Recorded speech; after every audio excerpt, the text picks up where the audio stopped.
Yes.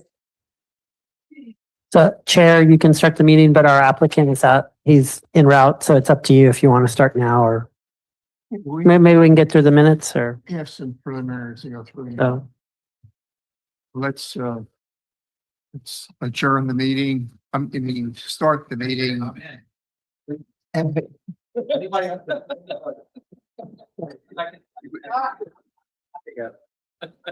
jump the gun, the jump the meeting gun. shall commence at 6 p.m. on time.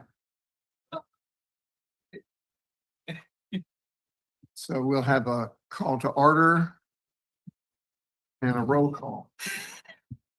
Vice Chair Woodson, Commissioner Barron, Yeah. Chair St. John, Here. Commissioner Jacobson, Here. Commissioner Simmons, Here. Commissioner Rana. Yeah. You have quorum. You forgot about me. Commissioner Cheng. Here. You're shaking it up tonight. Okay. Have a moment of silence and the pledge of allegiance. Sure.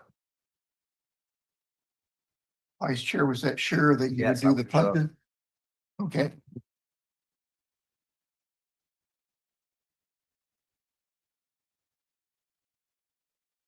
I pledge allegiance To the flag of the United States of America and to the republic for which it stands, one nation under God, indivisible, with liberty and justice for all.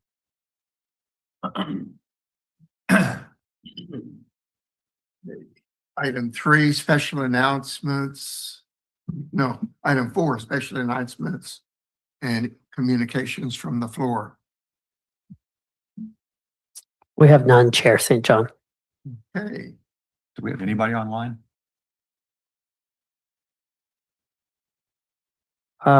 We have 3 people online. Like guests, or did that just include our people? These are guests, and then we have a special counsel, Marlene, covering in for Seth. Thank you. hey. There's no communication from the floor that would include online. That's correct. And we'll move on to item 5, ex parte communications from any commissioners or quasi judicial matters. In particular, on the proposed master signage program. I have one. I had the applicant reach out to me 2 hours ago. They didn't want to talk, but I was on my way out, so I said no. Good. Consent agenda, the first item is approval of the minutes from 2 weeks ago. We have any corrections or additions to the minutes? If not, do we have a motion? Nothing to accept the minutes as written.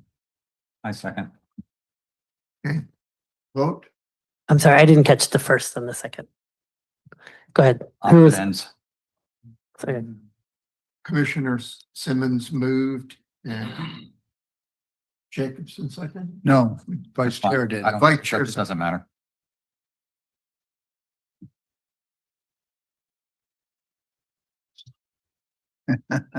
Note that. Uh, For the roll call, so Vice Chair Woodson, Yes. Commissioner Barron, Commissioner Rana, Yes. Chair St. John, Yes. Commissioner Chang, Yes. Commissioner Jacobson, Yes. Commissioner Simmons. Yes. Motion passes. Thank you. The next item is the public hearings, which we have just one tonight. The sign program for Kempton Parkway and Second Avenue. This is specifically the gasoline station. That's correct. And Brad is our planner who will be presenting for this item tonight. Okay, Good evening, Chair, Commissioners. I'm Brad Evanson with Regional Government Services. I've been before your body several times for projects related to the dunes and Harvey in particular, and this is the latest element for his development there at Engine and Second Avenue, which is the master sign program for the service station, convenience store, car wash, and recently appealed and approved by council the drive-through restaurant with a tenant TBD. So with everyone's permission, I will go ahead and share my screen. Brad, you're sounding a little muffled. I don't know if you could speak a little closer to the microphone. Yeah, sure. See what I can do about this. Okay, I'm going to go ahead and share my screen and start my presentation. Let's hope this works. Yeah.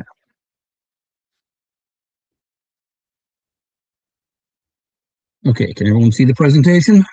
Yes. Okay, great. Okay, so like I said, this is a master sign program for Harvey's gas station development there at the northwest corner of, I left that as Del Monte. It's 2nd Avenue, as we've all concluded, 2nd Avenue and Engine Parkway. The project site, as we've come to be familiar with, it's just over 1.3 acres. It's zoned multiple use MU within the University Villages specific plan. General plan, it's multiple use. This project is subject to the Dunes Master Sign Program that was adopted February 2022 and most recently updated in June of 2024.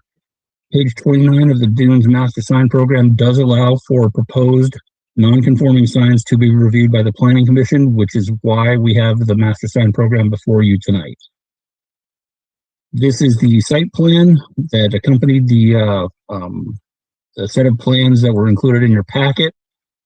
This one is actually updated, as Guido may have mentioned. I don't know if he did.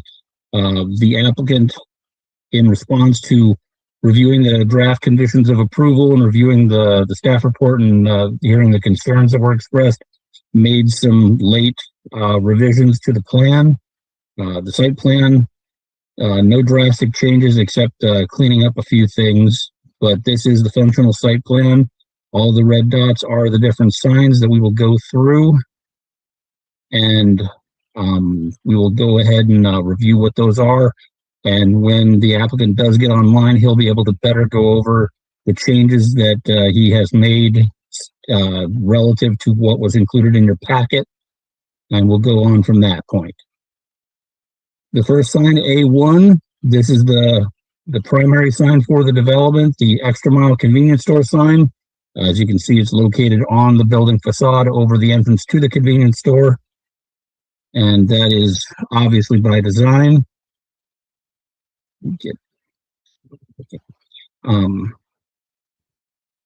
And this sign is a just under 50 square feet.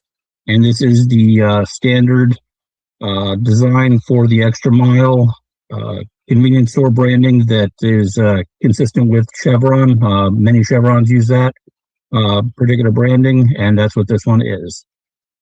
The next signs, A2 and A3. A2 is crispy crunchy chicken. This is actually a standard internal convenience store brand that is strictly dealing with like fried chicken and chicken tenders and things like that. There happens to be an independent gas station near my own house, less than a mile from that actually has crispy crunchy chicken. And over the weekend, when my wife and I were driving around, she kept pointing out the different places that had crispy crunchy chicken. So it really is a thing. As you can see, this sign is, let's see, where is this? It's just under 30 square feet, and it's located on the far right side of the east elevation, over roughly where in the convenience store where the prep area for the crispy crunchy chicken is. That is not part of the drive-through. That those items are not sold through the drive-through. They are inside the convenience store, just a quick serve item that you can buy hot at the convenience store. And there are similar operations in addition to the crispy crunchy chicken. There are other similarly branded operations throughout all the different branded convenience store gas station operations. Sign A3 is the sign for the future restaurant, drive-through restaurant tenant. This obviously, since a tenant has not been identified, we do not have any details of the sign, but we do have a commitment to keep it to a maximum of 36 square feet, 3 feet tall and 12 feet wide. So the sign will not overwhelm the facade of the building, and it will be positioned at the far left side, the south end of the east elevation over the entrance to the restaurant space. The next is signs B1 and B2. These are the car signs, which has been different from the packet or the set of plans in your packet. The applicant has renamed it to the Dunes Express Wash to better align with the branding of the dunes. As you can see, it is a prominent sign or a prominent sign that they are posing over the east and west elevations of the car wash tunnel. They have not specified a sign size, and the plans do show it as not to scale. The original set that was posed, the way that it was placed on the building, it looked like it was a rather large sign. So we don't know what this one is going to be. In the conditions approval, I had proposed that condition be added, limiting this sign to 50 square feet in size. If the planning commission chooses, that can be adopted, or something else can be proposed. These are all the standard Chevron corporate markings. They're proposing 2 word mark signs on the south, or the east and the west elevations of the speed fascia, and then one of the logo marks on the south part of the fascia. These are all standard illuminated Chevron signs that you can see at any Chevron anywhere in the state. Sign E, this is the monument pricing sign. This one is located along Imogen Parkway, visible east to west, and it is 20 feet tall. It was originally proposed at 18 feet, and in talking with Shea Holmes, the applicant went ahead and increased the size to ensure greater visibility. So you can see that it's the standard Chevron branding with the Techron gas thing and the pricing for all of the different grades of fuel that they offer. And then they do have the extra mile convenience store branding on that sign as well. This sign is actually designed specifically to be consistent with a lot of the architectural treatments in and around the dunes, with the weathered wood finish, the stone base. And so that's how this one was designed. Sign F, this is the prominent community center identification sign located at the very corner of 2nd Avenue and Imogen Parkway. Sign F, you can see the indicator there on the plan.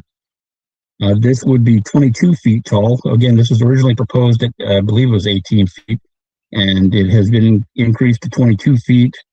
That's 20 feet. And this would be design-wise, it again fits with the overall dune design ethos. It is noted that the applicant originally had intended to name the development as the Breakwater Plaza after the street the development is located on. And because Shea Holmes, master developer, had expressed concerns over that name, it has been renamed to be the Dunes Marketplace, consistent more with the overall Dunes ethos and aesthetic. So that has been done. The signs, the tenant panels are backlit, but otherwise it's not an illuminated sign. It's just backlighting behind the individual panels. Sign G is a directional community center ID monument sign. This one is only 9 feet tall, and it's at the corner of Breakwater at 2nd. In our early submittal for the sign program, the applicant had proposed a sign for the future hotels on the other side of Breakwater that matched the design of this particular sign, with the intent of creating kind of an entry gateway into that overall development as the hotels go forward. So whether that will come to fruition. We shall see, but that was the purpose behind this particular sign.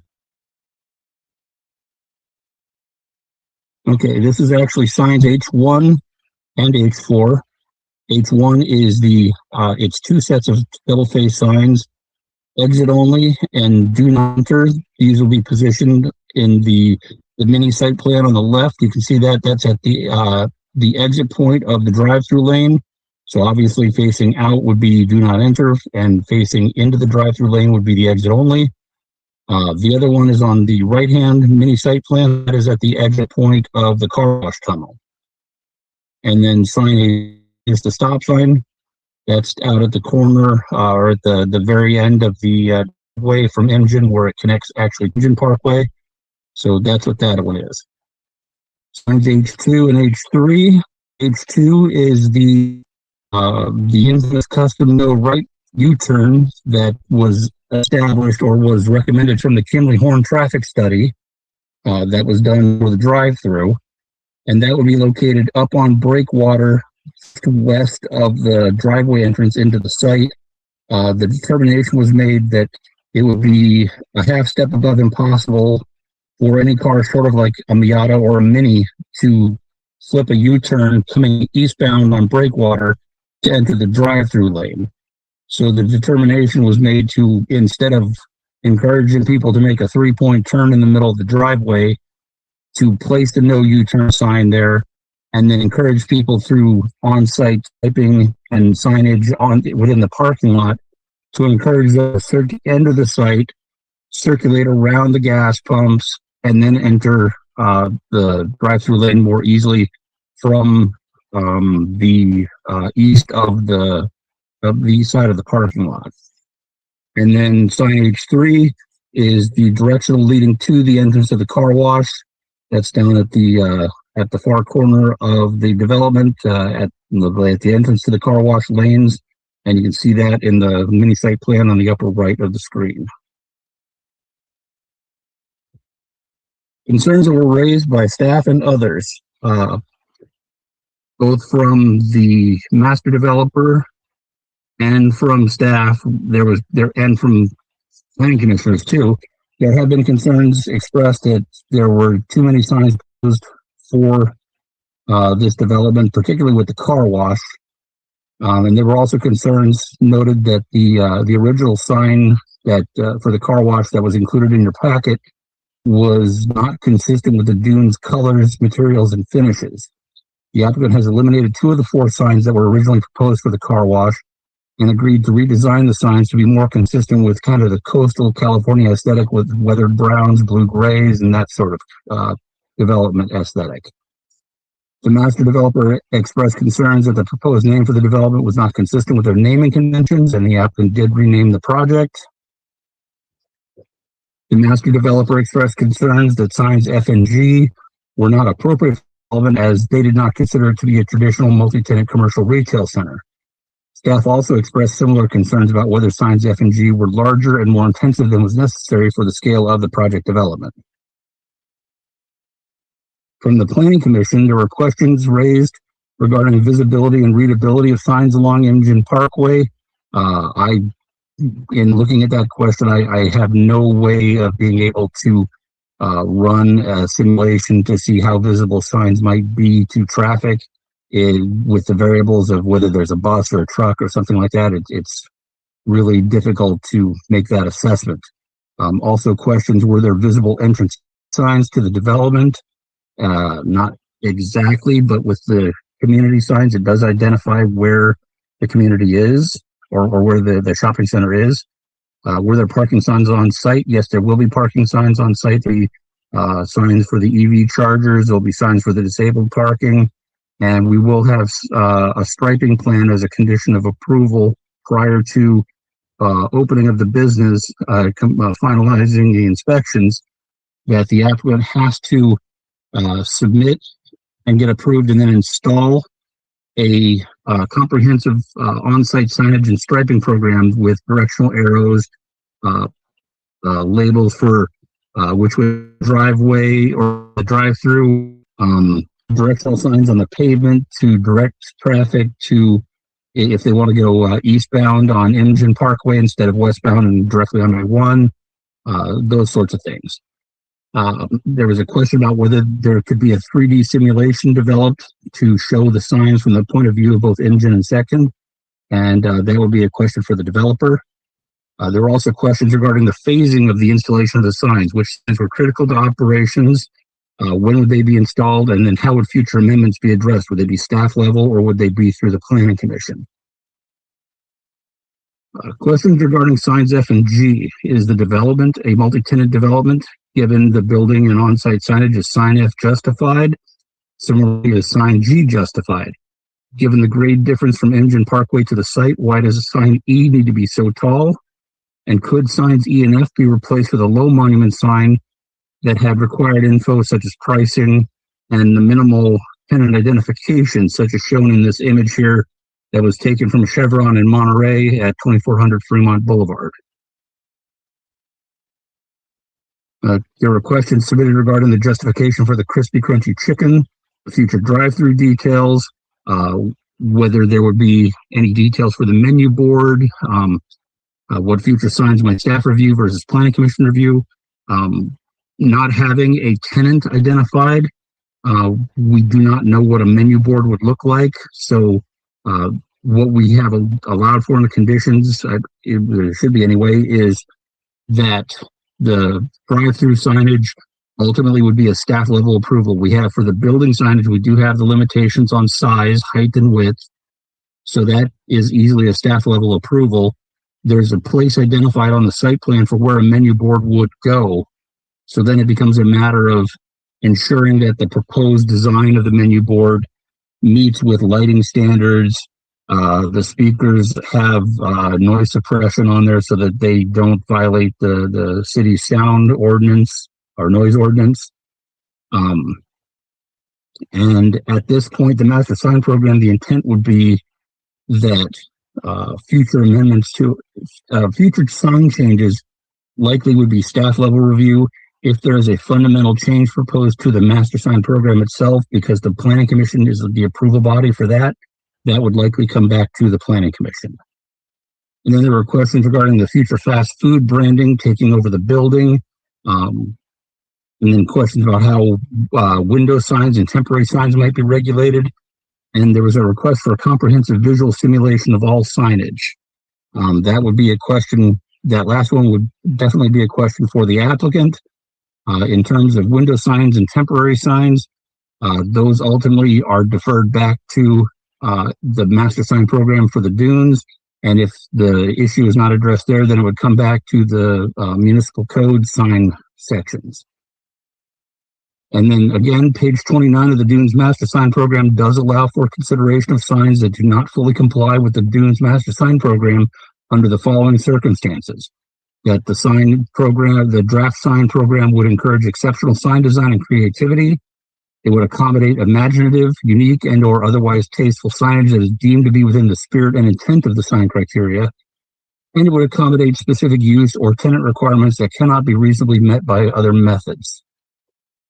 And staff finds that at the time of adoption of the Dunes Master Sign Program, the site was anticipated for retail use. After negotiations between the applicant and the master developer, a gas station was proposed and approved by the Planning Commission in December of 2023.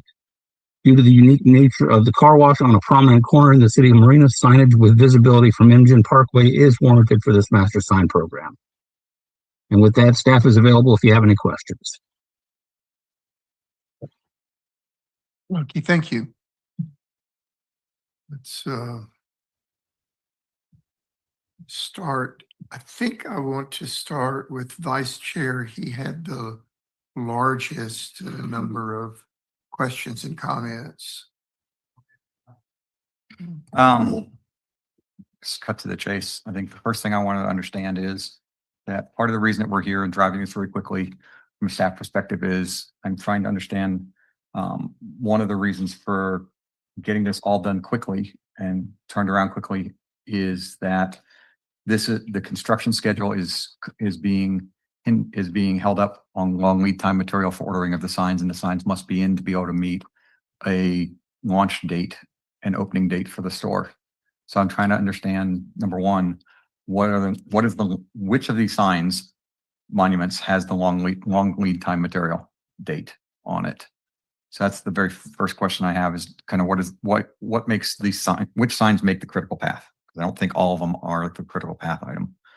The second one is from scheduling. This is that's to the applicant, to staff side.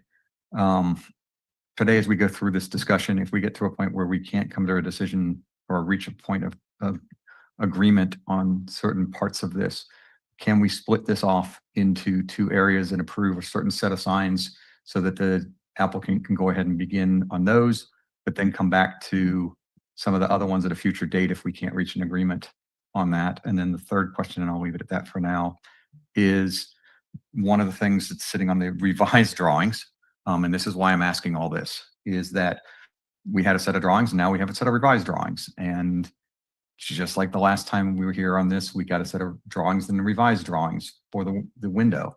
Is the concern that there are conditions added specifically? I understand the administrative approval for the drive-through menu board. I'm not necessarily averse to that.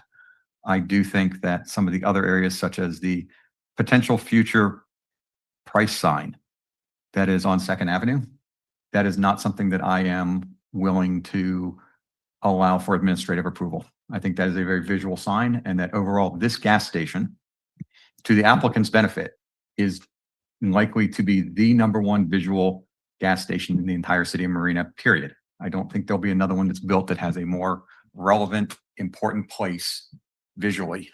And I want to make sure that we are, even with the reductions, we still have a challenge with an image side of it. And then I would like, I mean, generally all the interior signs I generally agree with. I don't have a challenge with, but I do have some very specific issues with sign E and sign F still. I don't know if we want to address those right now, Chair. Just kind of lay those out, and then I'll just turn it back over to staff at that point. Okay, let's address the first, your topic 0. Specifically, can we split the approval for 2 categories of signs? One that are critical path signs, and the second was any that we can't reach consensus on. Can we defer those? I would have to defer to the applicant about what are the mission critical signage, and then we can have that discussion. So you'd have to direct that question to him. So. Yes.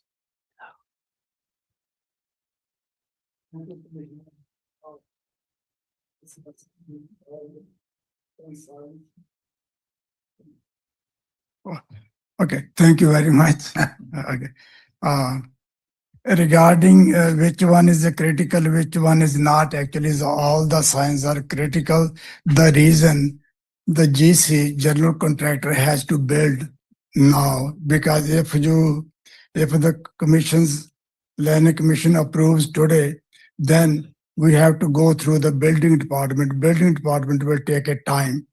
So then the general contractor will start building those signs. It's a very time consuming. It's like it took a lot longer to go through the signage back and forth with the city, with the planning. So I'm sorry to put pressure on you guys, like commissioners, to get it done very quickly, but we are already late, because if you see the time, the building department take probably maybe another couple of months to approve the signage. It has to go through the structural, all the monument sign. So when they do it, GC had to build it. Okay, number 1. Number 2, the signage like a Chevron, extra mile. So those are signs are very price sign. They are very, very important. So they usually to fabricate the signage, it takes from 6 to 8 weeks. They told me 8 weeks, but I may be like asking them, if we pay extra price, how long? Then they say, okay, probably maybe 6 weeks, but we cannot guarantee, because they have to get the material and it takes time to build them. So in the reality, we are already late, and we are planning to open late July or early August. That's the latest we are thinking, because my contract with my GC to like open July 15th. So he is working very hard to get this thing done, because there is a penalty clause. So, but I understand that there was some hiccups and it took a little bit longer. Because what happened, I gave you a little bit like history. When I bought this lot and to build a gas station, I started drawing right away. I hired an architect, but infrastructure was not there. So when my architect, he designed the grading and elevation, the roads were not there, infrastructure was not there, so everything got messed up. I end up to pay another couple $100,000 to architect, because he has to change the whole thing. It took a lot longer, because when the infrastructure got done, then he started doing it back again. And when we started construction, there was a difference lot in the grading. So it took, anyway, it cost me a lot more money. But anyway, we are now pretty much very close and everything is ready to go. So I asked, it needs to be approved today, not in piecemeals, because it will take a lot longer time. It's not there right now. I don't have that. I mean, everybody will miss. The city will lose revenue. I will lose revenue, and I will end up to pay more interest to the lender, because it will take a lot longer. I mean, everybody understand that how it works. It's just not only one thing. Okay, thank you, Harvey. We will, as commissioners, we will do our best to complete our job tonight. We will do our best. So we're right. Okay. So let's see. Vice Chair, you got through topic 0. So I think he addressed the critical path, Yeah. which I understand, Mhm. and that's fine. I am understanding of it as a civil engineer who have built many projects over 35 years. I'll just say I understand the schedule. I'm not sure that that's my responsibility as the planning commissioner to worry about when it gets commissioned and put into operation. I think that our job is to ensure that we protect the city's developmental perception. Right. But I understand what he's saying.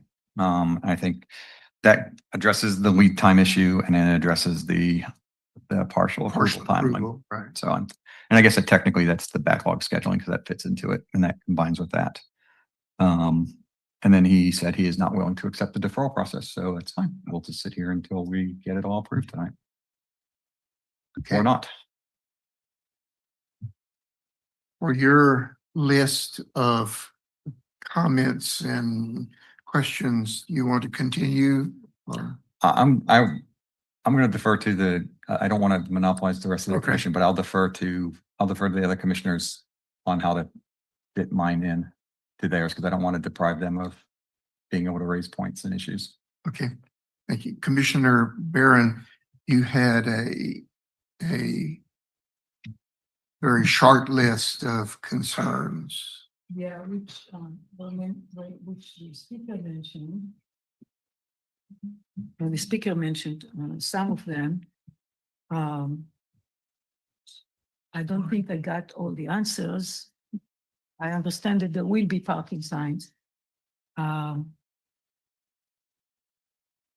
don't know, I wasn't clear about entrance and exit signs. I saw there is no exit and no entrance signs, but I did not see entrance sign and exit sign. There is physically, there is a entrance and exit in the southwest corner of the plot to and from Imgen. the question is if somebody And- who is not familiar with the property, how would they know how to enter the place? I guess they might I mean, figure out. drivers can see the gas station. But it feels like a labyrinth to me. Well, I mean, if you've driven past it lately, the entrance is forward now.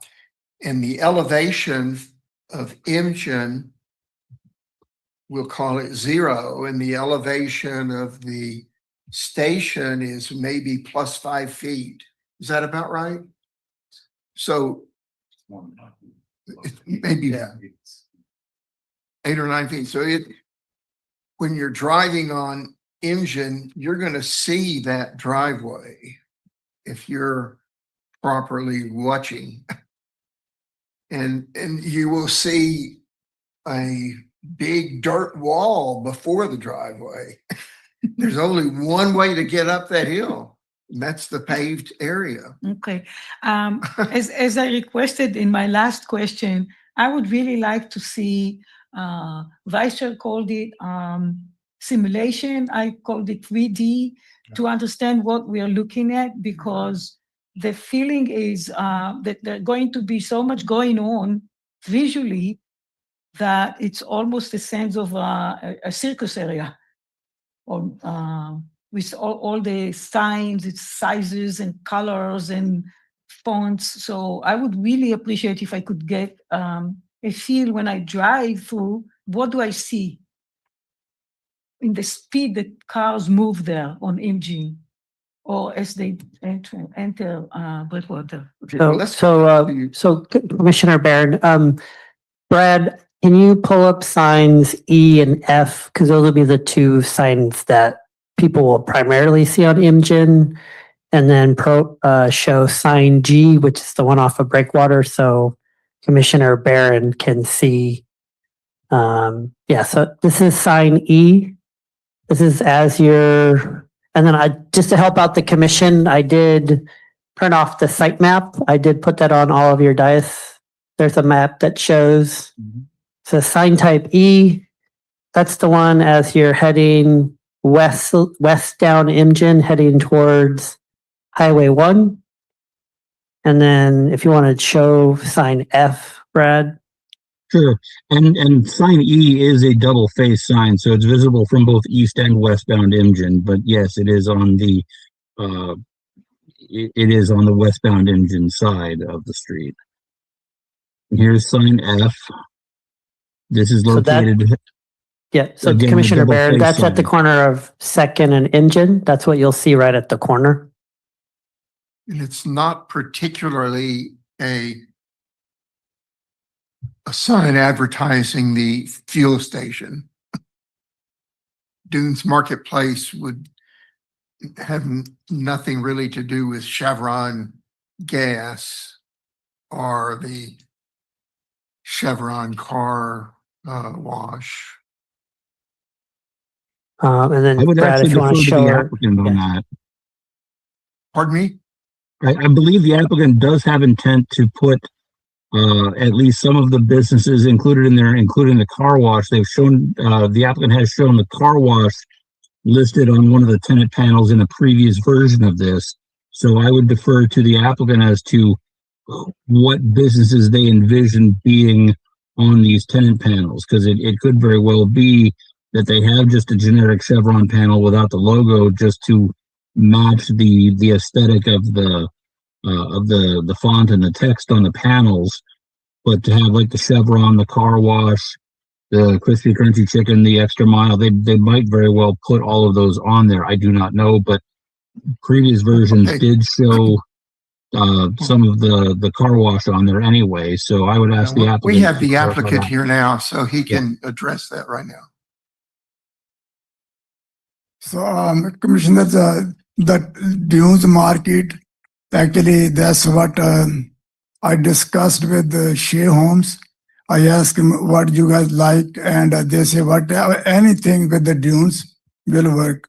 So we come to see, okay, quickly dunes marketplace. So I mean, that's not, if commissions have some idea, I don't mind. to change the name, but basically Dunes has to go with that. That's the Shea Homes requirement. Right. But rest of, like, it's not, and I'm pretty open, I'm not saying, okay, this is what is, I'd like to do it. The second thing would be a Chevron. So say Chevron Gas, so because they have their own logo. And where you see the future, like below the Dunes Market, that's a Chevron. Second one will be Extra Mile. And after that will be a crispy, crunchy chicken. They have a small logo. You have already seen it.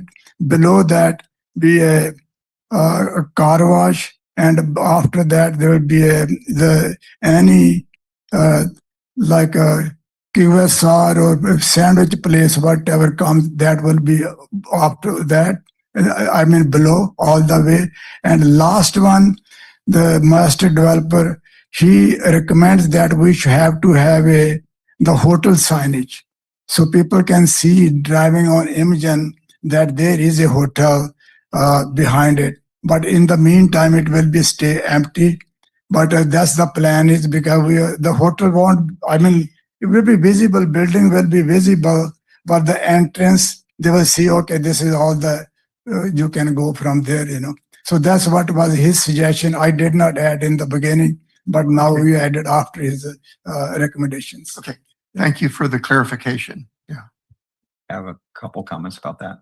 So I guess I'm coming back to, I've just heard a whole bunch of things from small to large. At a high level, when I see future tenant, I see a tenant. A tenant is a hotel. A tenant is your gas station. A tenant is Five Below or Best Buy or a movie theater. It is not a service that is provided by the owner of one of those. So I don't expect to see a tenant to be a hotel name with the word pool underneath it as an option, or car wash, or EV charging station. So when I see future tenant, I see a primary business, number one. So I'm going to clarify that right off the bat, that this sign is, at least for me, I have a really difficult time if it's not the primary business. So if you have the name of the gas station, that's great. That's all that would go there. I would not support adding in any of the services that are provided with that gas station, which, by the way, is a whopping 25 feet away, because the sign is literally matched on the property there. Number one. Number two, I'm going to come back to right now, that therefore means you have one property that is listed on the signboard of up to 6. I was already had some issues with the signage, with this monument sign in the first place. And I appreciate the signage, and I look at it, and then I literally look across the street right now to the monument sign for Shea for the original properties that are on the other side of the highway, literally across the street. And over the last 15 years that they have been there, that has turned into a faded mess. It doesn't look professional. It doesn't represent, honestly, it doesn't represent Shea and what they're trying to build out of their development and out of the promenade. And I don't believe it's what you or Shea is trying to get out of what is now the Dunes Marketplace. As long as Shea approves whatever the title is, I'm not in concern of whatever it is. Your and their sub property. So if you want to call it Dunes Marketplace, or you want to call it whatever, that's fine. As long as the two of you are all in agreement on that. I think that's my concern there. But the biggest one is when I look at the signage here, I have a real challenge with building the signage right now when there is only a tenant, which is your gas station. And I would much prefer that this specific sign get tabled for a future time, because it is not necessary to have this on day one when your gas station opens. It's important to have prices. It's important to say Chevron. It's important to say the brand, to have stop signs and ingress and egress and navigation signs. It's not important to have Dunes Marketplace that has one sign that says Chevron gas station, which literally you can see Chevron on, let's see, if I'm sitting right in front of that sign, at least on 2 places, Chevron and Chevron on the sides of the canopy. Or if I'm coming off of Highway 1, off the canopy in the front, and then I see it in the big 20-foot sign that you want to put, 18-foot sign you want to put on the main entrance off of Imgen. So I just think sign F is one of those that defer this until there is a better idea of what is really going to be built in all of that property area and what it's going to look like. And I think a number of things will happen. Number one, 2 days ago, it was a different name. So today it's Dunes Marketplace because you've all come to a tacit agreement that that's acceptable. Acceptable does not mean it's the best name that is the best for the hotel resort complex and gas station. And then that again represents only 3. So it still leaves 3 other businesses to be built there. We don't know what those other 3 are because they're not even identified yet. We still don't know what the 2 hotels are, the timeline for that. And we have your gas station. So why not wait on sign F until there is a greater and a deeper understanding of what is going to be built on the overall property as a whole? Your gas station is going to stand out regardless as soon as it's there because it has big signs that say Chevron all over the place. So that would be my one on sign F is number one, I think the tenant side of it has to be the main property owners and what we're putting in. And number 2, I just would defer the whole thing, at least on my side. So that's on sign F. So maybe that's the best thing. Maybe we just go through each of the signs in the buildings and we just talk through it that way. Okay. And pardon if I may, through the chair, this is legal counsel.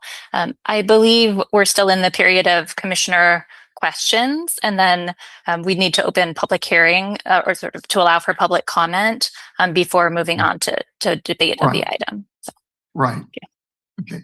So this is just commissioners' comments right now and questions.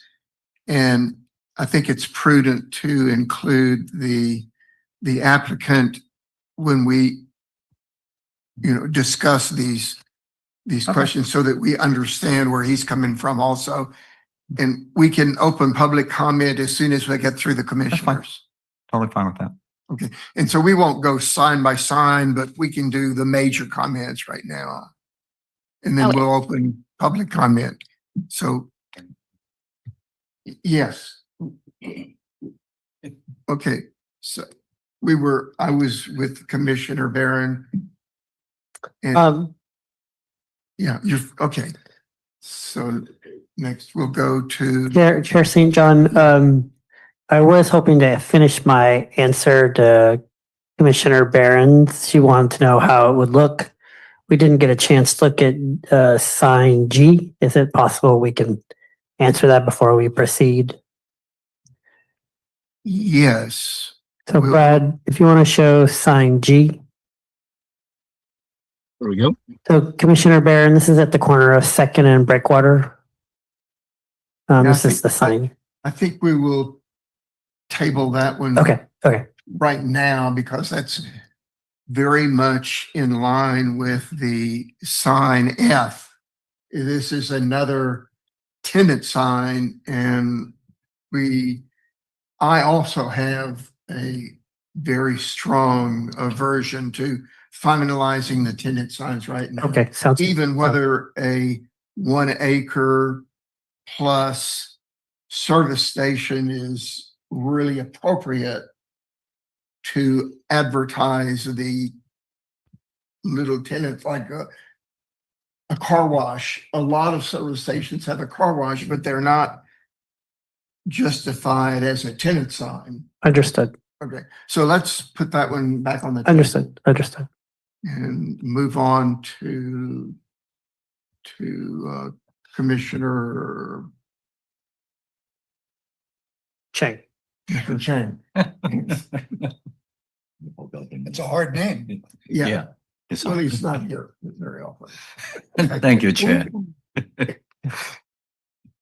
I think there's a lot have been presented here, and thank you for Commissioner Woodson and raised a lot of questions. And I looking at the whole things here is my question is to Brad. Brad, are you there? Yes, I am. Okay, all these signs that has been presented, I think we are talking about MSP, the Master Sign Programs. So are all these signs complying the Master Sign Programs? No, most of them do not, and that is actually why this special master sign program specific to this site is before you.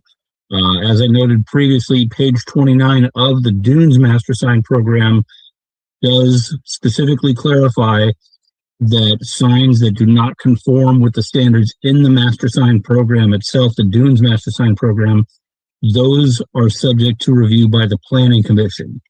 So what a common planning practice is and what we are doing here is when an applicant has particularly like a multi-tenant development of some sort, commercial office, whatever that happens to be, and their signs are going to deviate from whatever the governing standards happen to be.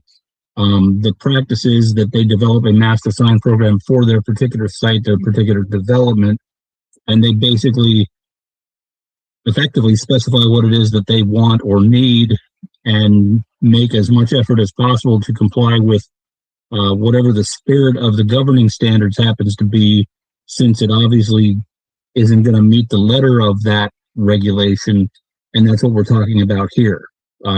There might be a few signs off the top of my head that do comply with the Dunes Master Sign Program, but not many of them, because as was noted, when the Master Sign Program was originally approved, this was anticipated as a retail site, not a gas station. So some of the signs that are proposed under discussion tonight, such as the car wash signs, those were never considered under the Master Sign Program because it wasn't a use that was anticipated. Same thing with the gas station, the gas pricing signage. That was not something that was anticipated in the Dunes Master Sign Program at that location because it wasn't an anticipated use. So yes, what we are doing here is a separate sign program specific to this site, and what we are doing based on the direction from the Dunes Master Sign Program is reviewing the proposed sign program to see if it employs the unique design, the creative design ethos, that it demonstrates consistency with the materials and the colors and that sort of thing. So that's what we are reviewing tonight. Brett, thank you. I'm not done yet. Sorry. Go ahead. I'm very confused. Beginning, your first answer is no, and later on you say some. So there are altogether 16 signs here have been presented to us, right? Okay, Commissioner Cheng, can I just slightly amend what Brad said just to clarify? Is that okay? Yeah. So just to slightly amend, so the master sign program says, and I don't have it verbatim, but if there's a deviation from what the original proposed signage was for the site, then a master sign program comes to the Planning Commission. So on the original master sign program that the commission adopted 3 or 4 years ago, it showed a retail use at the site. It's not a retail use, it's a gas station site. So that's the reason why. So I just want to clarify, it's not a non-conforming issue. It's baked into the master sign plan for the dunes. So that's why we're here today. Okay, I remember last year in Planning Commission, we talked about the signs for the Ross department store, and which is, is oversized. And then we allowed it to go through, and also I remember you were saying that, okay, we're going to come up with a new master sign programs so that, in future, everybody will comply with it. And then everything will go through to the planning department to approve it and don't have to come to planning commissions. Yeah, but this is This is a master sign program specifically for this piece of land. No, what he's saying is though that the procedure. we did agree at discuss at the end of the discussions on that other facility that we would update the overall MSP for this site specific plan. correct. and we would address that. And I don't think, to his point, we haven't done that yet. Correct. And so now we are coming here. I think the important thing is we are looking at this, when looking at, Commissioner Woodson's comments, I think a lot of good point that he had brought up. Of course, I think there's a lot of unknown, there's one unknown tenant, I think right now, and we do not know. And also there's, I think what I suggest we focus on the size, the font, and the layout. And the tenant name is definitely going to change, because I remember when I was in Vacaville, the nut tree totally changed, and then they put out a monument to it, and there's no name on it. Everything is vacant because we do not know who are the tenant, and we were telling them we want some top class tenant there. Eventually, they come up with some fast food store, and then they change the name. So I'll suggest we look at the size and the proof in general, and then the name, they can come back to us and subject to approval, because we want to know how the name design and the size and the font. And so we because right now, I think they have 110 is unknown, right? And also I don't know the monument signs. I think like Glenn Wilson said, maybe the Hilton sign will be there, which I do not know whether the Hilton sign be there, but I don't think I want to put Hilton sign with Chevron sign together. It doesn't tie. But again, we are not here to run the business. They need signs. So our job is to see whether the size is acceptable. And I think we should address the issue here on the signs, and identify the elements required to further refine it, if you need to refine it, and allow the operational signage needed for the project to proceed with it. If I look at the comments fellow commissioner have made, I know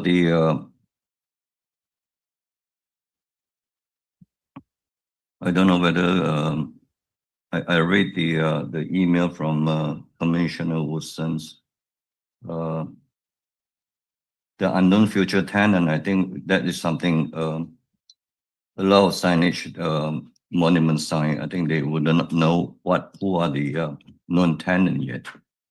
And were the signs necessary in your comments?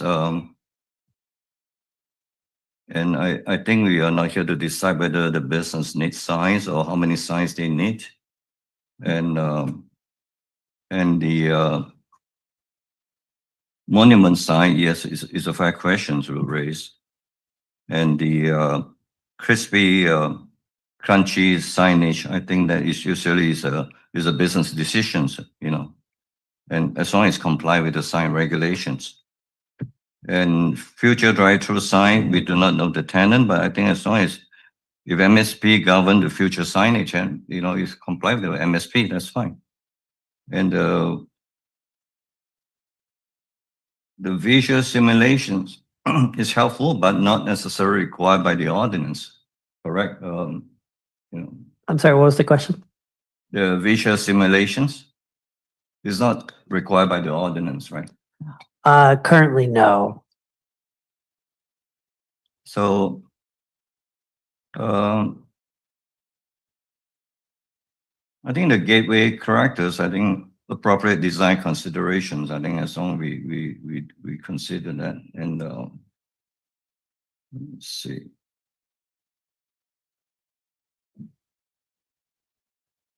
Is share home, I think, am I right? Harvey mentioned I think I understand the name had changed to Dunes Plaza instead of Breakwater Plaza.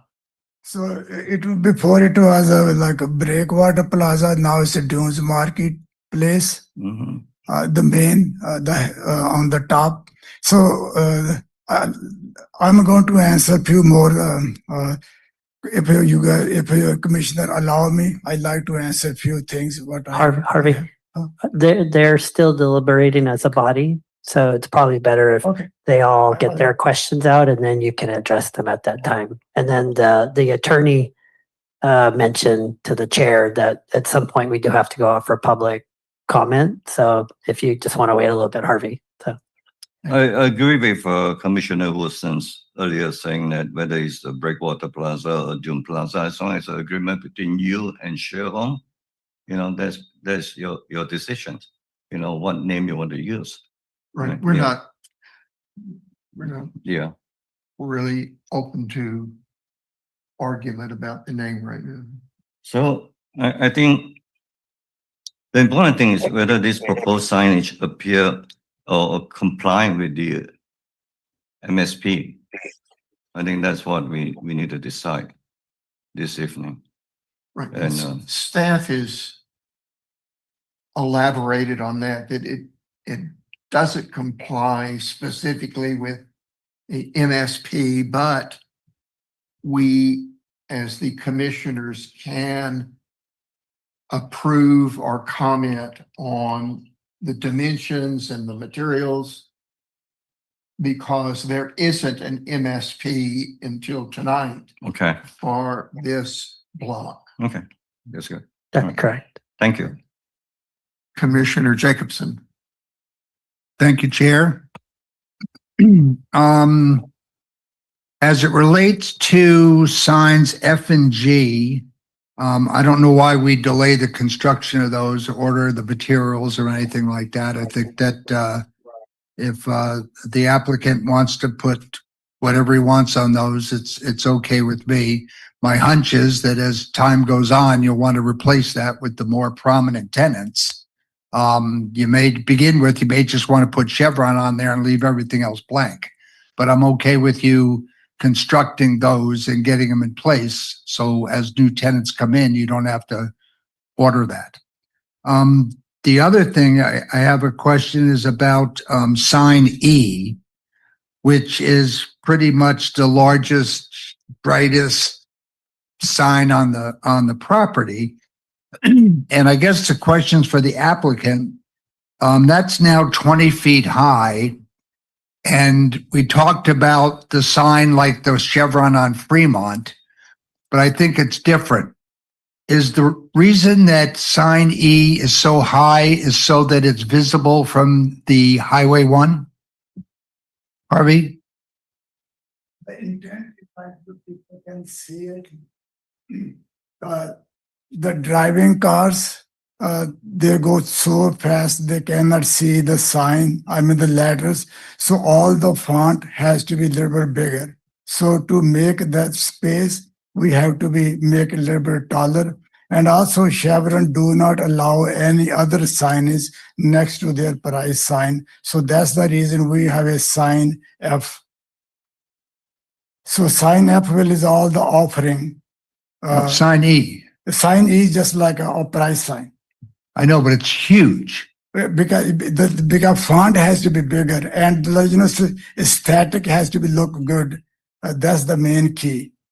So how do you explain the other signs that are not that big that have been approved by Chevron and are sitting on their property? They're different demographics. If you see on the highway, like Highway 5, they are much bigger. They are like 40 feet high. 50 Right, feet high. I understand that. So But my question was, is it that high so that people driving north on Highway 1 can see that sign? Because we certainly don't need it that high for MGM or Second. That's why I don't think it will be visible, even that high sign. But if it's visible, then definitely that make a big difference. People have no idea if there's a gas available on MGM. I suspect that the Caltrans will take care of that at some point when they put signs that say hotels, gas station, that kind of stuff just before an exit. I don't think so because we did try. They don't allow any signage on Highway 1. Ah, I didn't know that. No signage on Highway 1 because that's a different. We try to have like a My Hotel signage. So they said no, that there's no signs allowed. Okay. Yeah. But So in terms I don't think it'll of be seen anyway, though. signage E, there's no room to make that smaller. It has to stay that large in order for the fonts and the sizes of the No, but we can lower it. It's okay. Yeah. If like a commissioner like feels like that is too high, that's okay. That's fine. Whatever you like feel more appropriate. But I'm more concerned about sign F because that's the main. It tells what we are offering. I don't care. That's the key. Okay. But otherwise, they will never see what we have: a car wash, any extra mile, or any fast food, or crispy crunchy chicken, because that's not visible from Imogen. Yeah, in my mind, that's your business, what you put on that sign. Harvey, The other thing I want to say is that I thought the city staff did a great job on the conditions, of approval. That a lot of this stuff is covered in those conditions of approval. And so with that, I have a tendency not to pick and point and do all this little individual sign business. I think it's covered by that. And for me, the biggest issue is sign E. Sign E is huge and it's not consistent with anything else in that area. So I'd like to see that reduced in size. And I'll turn it back to you, Chair. let's see, sign E is the fuel price monument. Yes. Is that the 20-foot tall? Yes, it's 20 feet tall, but Can you tell me where commission- grade, is this grade near Imogen or the top of sand? No, it will be on top. You see on the So corner it's really 28 or 29 foot tall then? sign. Yes. Well, no, from Imogen. From Imogen, yes. But Yeah, the it thing would is, be the almost building, 30. but the building is 25 feet tall. So that's we are trying to see. One thing should be visible from far away. People driving on Imogen. If it's too small, the people won't be able to, because it's like a further away, inside. And with the building, it will be look much better if it's a little tall. But if commissioners No, don't okay. agree, then I'm okay with that. Okay, thank you then. All right, Commissioner Simons. Thank you, Chair. Actually, to the applicant, I guess my question was, I believe I saw on the staff report that they were looking at taking the pricing sign, what we have marked currently as E, and put it in a location where sign F, which is your tenant sign. I think that was a recommendation to staff when this report came out. Brad, do you want to clarify your recommendation for E? Sign E. Let's see. Well, this morning when we were meeting with Harvey, they did go ahead and increase the height of the sign. But my original recommendation was to remove. Originally, my thought was to remove the extra mile branding from that sign and put the then Breakwater Plaza, now Dunes Marketplace sign on that bottom panel to act as the center identification sign, and then move that pricing sign from its proposed location next to the Imogen driveway to the very corner of Imogen and Second, where sign F is currently proposed to be located, and basically replace sign F with that pricing sign. That way you would have the community identification sign and the gas pricing sign very prominently located. And then for potential tenant IDs, sign G would have been able to fulfill that need up at the intersection of Breakwater and Second. And that's exactly to my point is essentially that the pricing sign goes up to the corner of Second and Imogen Parkway. And so to the applicant, I'm asking, is that something, I mean, you're talking about visibility and I certainly understand that and why you need that. So with that location, moving it up to that corner as opposed to being on the entranceway right off of Imogen, is that something that is possible, or is there a reason that you feel that it needs to be where it's currently shown at? So the reason is to have a sign over there as where the sign E is, because Chevron do not allow any other tenant. Like if we have a drive-through, we have a car wash, they try to avoid it. They just, our price sign has to be completely, they don't even like extra mile sign with that, but they are collaboration, they have a collaboration with extra mile, but not one anyone else. Well, that's what I think I'm kind of saying is, could you essentially, because right now it's showing that you're going to have the tenant sign where sign F is. If you moved sign E To F. to F, Mhm. and then take F and make it possibly the same dimensions as G and move it to where E is. So you'd have G and E as your tenant signs. And then F would be your pricing sign, and that wouldn't, sounds like it would not conflict with chevrons. And I understand, not to have other signing, but all I'm saying, essentially saying, to just switch the signs. So Commissioner Simon, the thing is, the sign G is 9 feet high. So the plan is, when I'm going to build a hotel, I'm starting next year anyway. So we like to create a kind of statement entry that will be same sign will go the other corner. So when you enter, people feel like that it make more aesthetically or like look much better. That both sides there's a sign and you have entrance. Okay. And that was the reason that we like. Otherwise, if it's not there, I don't even mind. But main thing is like Imogen is the main corridor where everybody see the signage. Not that one. Only people will see that sign when they enter. They go there. Okay. Yeah. The other, again, question is, I know I saw the staff, it's now called, instead of the spa, it's called, with the car wash. The dunes. Yeah, Dunes Mhm. Express Wash. You have it on both the east and west facings of the car wash itself. And I think staff had indicated that the west facing was fine, but excuse me, I'm sorry, I'm back there.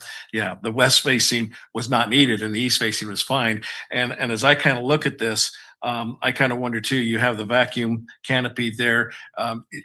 Is it really necessary to have, because there's a lot of signs here, but I understand why, but I'm looking, do we really need that? No, it's sign up okay. those signs? Commissioner Simon, no, it's okay if like Commissioner doesn't like it, that I'm fine with that. Okay. The west east side is very important. People will see it. But that sign is already, people know car wash.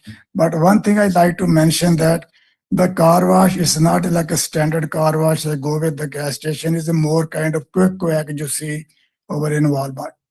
It's like a very high end. It will be much better. There won't be any noise. I'm spending extra money that even when you drive in the car wash, you can still use the phone. It won't be that you don't need to turn off your phone. It will be that like a noise reduction system I'm using. Okay. That's everything I have. Thank you. Okay, yeah, Commissioner Rana. Okay, thank you, Chair.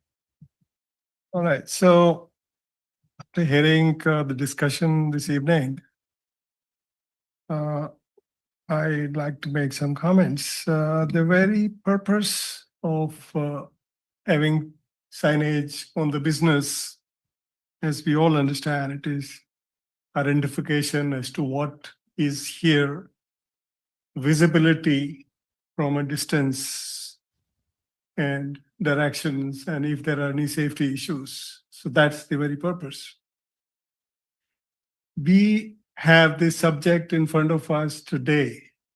And our mandate basically is to see that the city regulations, any concerns staff has expressed, they are addressed.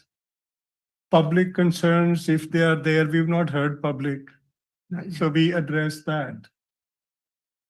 And then the business, of course, we are a business-friendly city, and we want to encourage the current business and even having others. So from the discussion, the reluctance, I feel that we trying to kind of discourage and trying to argue on certain things.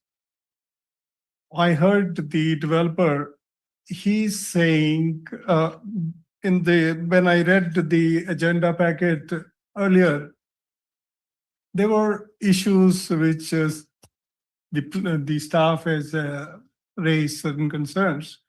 And I think after discussion, some of these like color, sign, compliance with the city. The main concern was whether it is with the master sign plan of the dunes, it is in conformity. When the nature of business has changed, the signage will change, and it's a new master business sign plan, which we are discussing. And if we say it is not in compliance, that may not be correct, because 4 years ago, when we had prepared this MSP, this business was not in this shape as we see it today. So from that perspective, it's a new plan altogether for this specific business. So it is not that it is not in conformity. It's a new subject that we are discussing. So we are, as such, in compliance. Business needs. Now today, whatever decision we take, we say accept it, we say reject it, or we find something in the middle. If there are issues of public concern or conformity with the city regulations, it's fine. But doing anything, whatever is proposed, then accepting and telling the business to do either do major changes or come after some time, or maybe postpone the decision, it will have cost to the business. For what? Why are we laying these costs to the business if other concerns are being addressed and he's willing to change the plan? We said that, okay, height is small. He says, okay, make it less. He says, okay, a particular sign is not required. He says, okay, let's not have it. So from that perspective, we as representatives of the people of this city need to be kind of depict the nature of our city and people, that as a business friendly people taking care of the concerns of the cities, the rules and regulations, and the public, and the business address also. I say that whatever changes that we've discussed, I think we should implement those changes and go ahead with this plan, so that this is the only gas station and one of the major facilities coming into this area, which is going to benefit the local communities and also outsiders. We should go ahead with that. Thank you. Okay, thank you, Commissioner Rana. Harvey, extra mile is it still over the convenience store entrance? A sign called extra mile? Extra mile will be on the building. On the building? On the building. Over the entrance doors to the convenience store? From the 2nd Avenue, when you break Water Street. Brad, do you want to pull up Yes. A1? Yes. Sign A1. A1. Yeah, there you go. Yeah, there you go. Is A1 the entrance to your, Convenient. I call it the convenience store, but So you could this call is on the building, yes. Yes. It's on the building, but it won't be visible from Imgen. right. Yeah. So is that considered a Chevron tenant? Crispy Crunchy is a tenant. It would be what listed as a tenant. It will is inside basically. You can say this tenant or Sit not down. a tenant. AC basically when you go to 7-Eleven, they have just one counter, and it's a small things. It's just an amenity, something offering. You know that extra mile prefer that they have a more customer come in to buy stuff. When if someone is buying that crispy crunchy chicken, then they buy soda. And soda belongs to extra mile. So it's they have the collaboration, they find the way, okay, how we can do, and that's the reason we have a crispy crunchy chicken. A1 is the extra mile entrance. That's A2 is the drive-through entrance. No, no. no. H, H, A3 is the drive-through tenant entrance. Yes, that is correct. Sign A2 And is A2 crispy is chicken. the crispy, crunchy snack entrance that's correct. kitchen. I'm a little confused because, thing is when, if you see below the building, crispy crunchy chicken is inside the building, but your entrance is, you see extra mile, there is a door. On the Oh. where we see crispy Oh, they- crunchy chicken, there's Has no no door. entrance. They have to No, go no. into A1. Yeah, there's nothing, there's no entrance. Okay. So extra mile really has nothing to do with Chevron Go Juice. No, Okay. they are completely, they have a collaboration with Chevron, but they are completely independent. And mostly, you see mostly Chevron and extra miles together. Like Arco, AM, PM together, but they are both separate, okay. different companies. All Can right. I kind of fill in on crispy crunchy a little bit? Yeah. So I think if I get it right, crispy crunchy chicken is a non-brick and mortar Louisiana restaurant flavored chicken, Cajun, that sets up as a franchisee relationship with owners who want to open a non-brick and mortar store, where it becomes an add-on within it. So it's not officially a restaurant, but it serves as a restaurant light, where he has his own ovens, he has his own thing, but he'll have chicken and biscuits, and I think that's the primary things they have.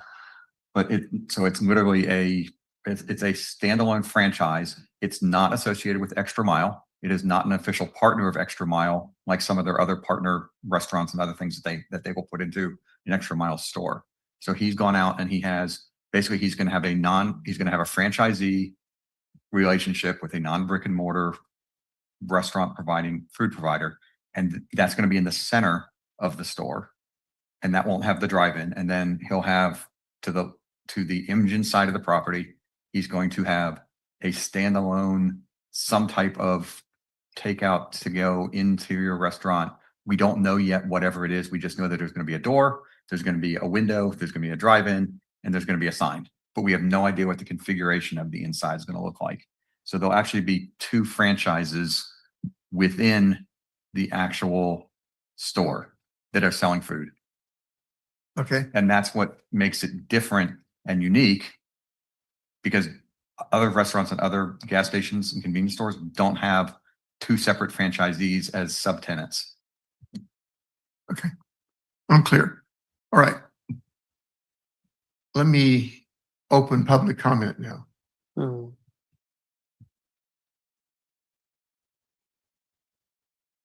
Chair, no one's raised their hand. You can close public comment if you want. We will close public comment. All right. Now, Well, our attorney asked us to do that, so I have to comply. So the chair, if I may, so I'm hearing different opinions from the commission, if I may, Chair Harvey. So I'm hearing from the commission, they're still having a little bit of concern about a lot of the signage. So for F and G, the tenant signage, I guess the question is, you had started the presentation by saying all the signage is mission critical, but if those were to not be included today, would you be able to open up the gas station and the convenience store, and at a later time you could come back to get that, or is the tenant for F and G? So I'm just wanting to help you and the commission with this conversation with because you have the tenant stuff there. I understand that, yeah, we have to have a price sign, and we also have to have a tenants, what we have over there. Those are very critical. But when I'm developing a site, when we do in piecemeal, it will be a lot more work and there will be a mess to build something. If we now the GC is on site is under construction, he can build monument sign. And when the tenant come, it's just we already know the font size, the sizes of the signs, everything. They just have to slide in, make a sign or letter, individual letter, and put over there. That's about it. But rest of it is already built, and those one is not important right now. But I like to build the signage if possible, if commissions allow that, because otherwise it will be much more work and a bit more mess to build and bring the GC back and then go to the, planning and go to the building department. It's a whole lot more work. That's the key. I was the one I know, Guido, that kind of raised the question there, and I will tell you the answer I got from the applicant on why he feels E needs to be where it's at and F needs to be where it's at. I'm satisfied with that. I just wanted to understand why is it possible to switch? But I understand what he's saying, so I am fine with that as it stands here. One thing I also like to clarify the sign. I think you Commissioner Simon, you raised question. Another price sign behind the car wash on the east side. That sign, I don't like to do it. I'm with you because the thing is, I'm building. That's a whole corner I own. I have to build, and I like to make it really beautiful. And I want like all the lighting, everything looking nice, because it will affect my business. I do not want somebody driving at the signs blind, go in your, like a light go in your eyes. So I'm all with you, and that sign is not important. I don't want to do it. But what I heard from Chevron, they say might weight and measure department will make you on what's the name, price sign on all the entrance. So they say might they will come, might they will not say anything, might they say, oh, no, you have an entrance here, you have no price sign. You have entrance there, it's a main entrance on what's the name, on breakwater, but Yeah. there's no price sign. But I think price is already there on the, what's the name, on the tank, on the dispensers. Yeah. Yeah. Right? People Well, see it, but I think they have their own requirement. They decide if they're gonna come in based Yeah. on price sometimes. Yeah, right. Because they see it, basically, They gotta and see they do, they measure everything. Yeah, they gotta see. So, but otherwise, I don't like to do it. One last clarification or comment. The future tenant for your sit down and drive through service is unknown. Right now, the commissioner, yes, because I have not seen any interest like, Right. So right now you've got a sign that's approximately 3 foot high, a rectangular sign and 12 foot long over entrance A3. on which one? A3 sign. Entry sign right above the door, it says, right, empty, right? There's nothing there. That's correct. Yes. Sign, yeah. Right. So that one is just like nothing over there right now, but it would, all the font and size is already there. Right. But had you not made the deal with Crispy Crunchy yet, and you make the deal on July 1st and we've approved, or you've turned you loose on June 26th, 25th, 26th, 25th. Today's the 20th. Yeah. 25th? 25th.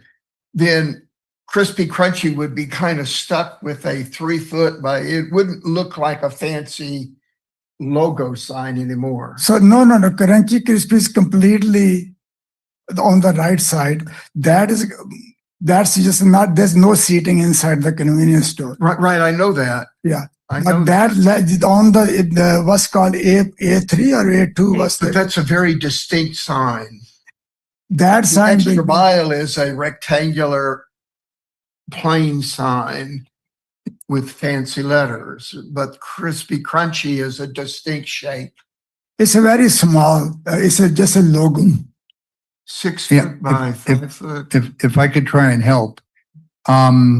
The 3x12 sign that's on A3 over the future tenant may not want a 3x12 foot sign because they may have a distinct logo like whatever that crispy crunch is. Yeah, it might be. Yeah, like one thing I did try to jump Panda Express.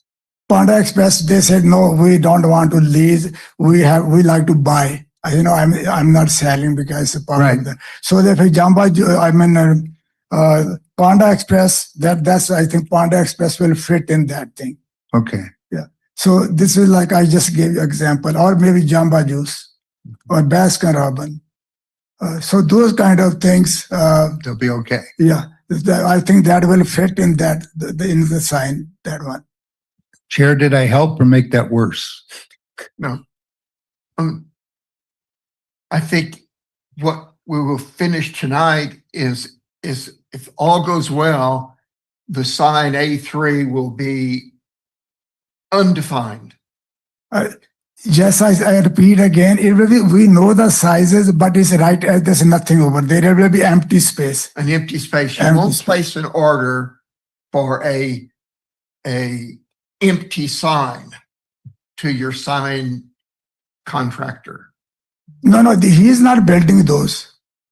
He will build a lot of signs. No, he will only build, that's not his job. His job is to monument sign only. Oh, just mount them. Monument, that go high. Oh, the Yeah. monument sign. Yeah. So those commissioner chair, yeah, those signs are built by the contractor, who fabricate signage. So the franchisor, they tell them their specifications, and the sign company, they build accordingly. And Brian, I believe he's online, he knows that. Brian. Yeah, and just to help the conversation, so on A3, you're showing a 3 foot by 12-foot space. 12-foot space, Chair, what's Chair St. 36 John's? square feet. Yeah, so what the commission would be approving tonight would be whoever goes in there has to fit within that 3 foot by 12-foot box. And if there's a deviation from that, then either staff approves it or we kick it back up to the planning commission. So, Yeah. I mean, I think if. So the reason is like to have a 3x12 because when you see that wood cladding, that one is I think 5 feet. So I believe it's a 5 feet. So they're trying to make it like look more aesthetically look nice. Right. I think that's the main reason. So it does not look out to that wood awning in the middle. So I would again suggest that we go sign by sign and approve or disapprove. And we could start right with this one on A3. So A3 is sitting at 3 feet by 12 feet, which is 36 square feet. The actual visual orientation of the upper slats versus the building versus the lower slats above the door has an area of 4 feet center line because I'm going off of Crispy Crunch and I'm going off of the Extra Mile signs, which are approximately 4 feet in height. So my suggestion would be to approve A3 with a footprint of 36 square feet that can go from 3 feet by 12 feet to 4 feet by 9 feet. Sure. That would give him the flexibility if there is a specific vendor that comes in with something that's more vertical than horizontal, that we get the square footage. But looking at the plan, he already has a 4-foot sign because the crispy crunchy that he wants to put in is 4 feet. So it fits presentation wise and creates consistency across all 3 of the signs, A3, A1, and A2. Then how about the font size? I mean, if you're going to change it to, Well, I think we move that up to, Yeah, I think to your point that you made before. Yeah. We give the square footage, we assume that it's going to be proportional yeah, and that the lettering is going to match whatever is appropriate to support A1, A2, because A3 is going to be in line with that. And Okay. it's probably going to be some corporate logo or name that's Essentially, that's what I would, whatever it is. that's what I would whatever it is. assume. Yeah.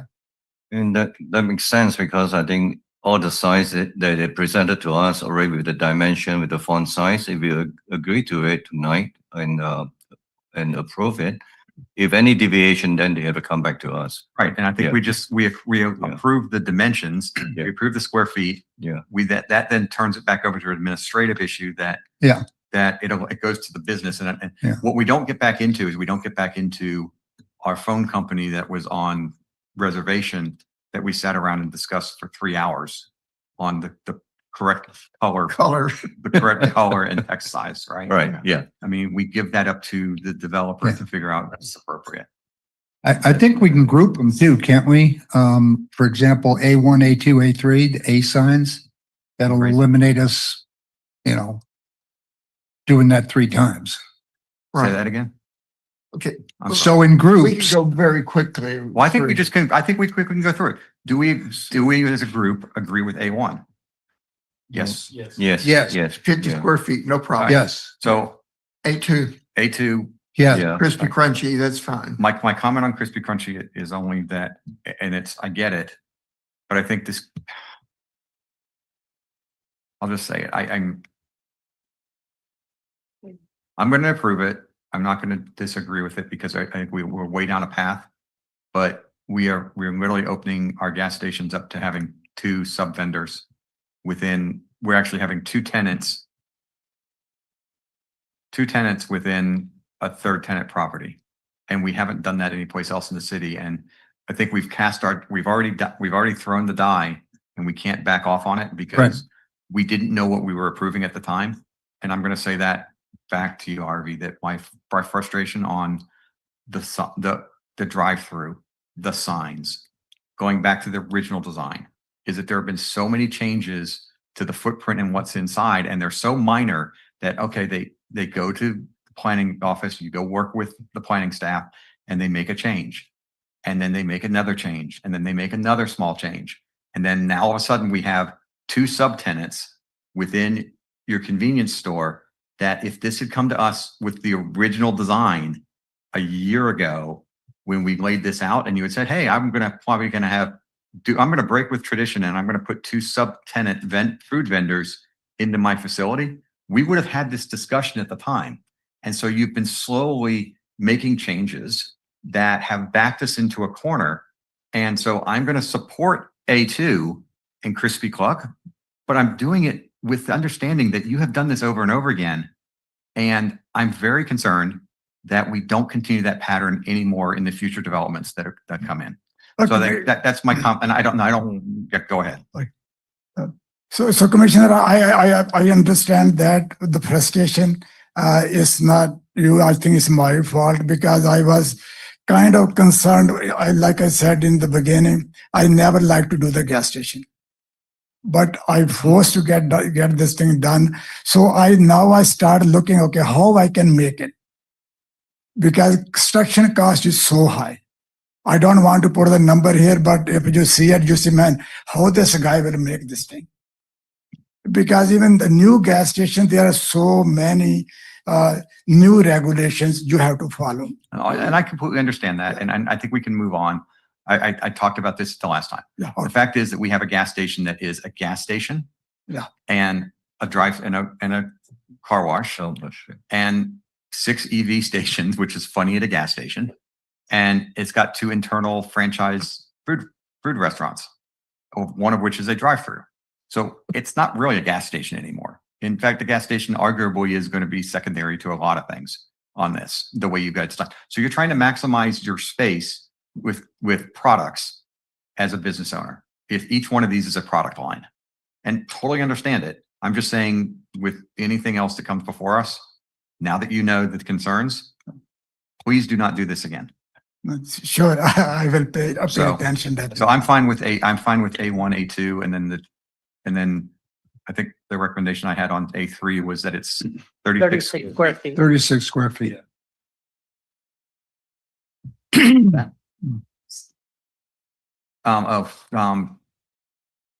Shy today. She was want to make sure that the color scheme is in A3 is in line with the color scheme of A1 and A2.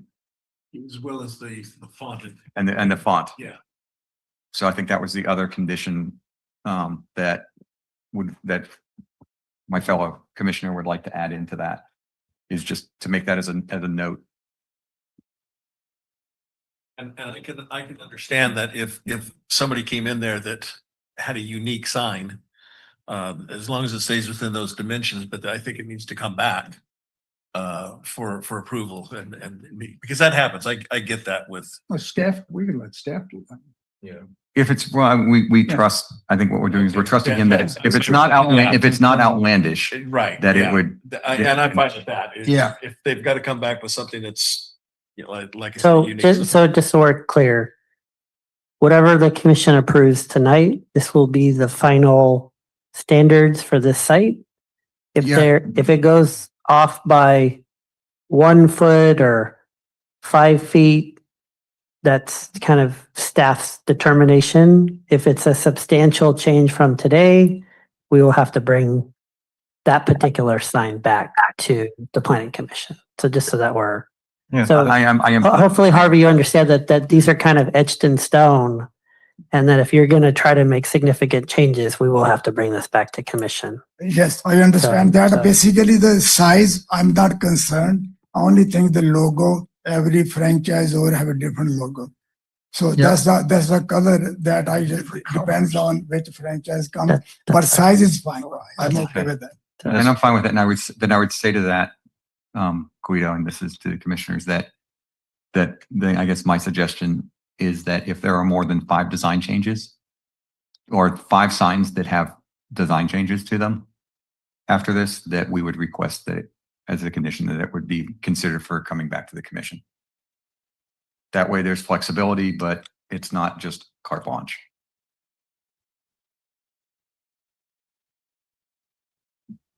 Okay. Moving on then. Did we approve A3? Yeah, we approved all the A's. Okay, A's are done. See, The Let's go to B's B. are the car wash. Why don't we just pull up the slide deck and just kind of go through in order through them? The car wash signs are B. Guido, can you pull it up? My laptop died and I did email it to you. you emailed it to me a little bit later in the day, so I was actually at dinner when you emailed it. So Oh, I I'm don't sorry. have it.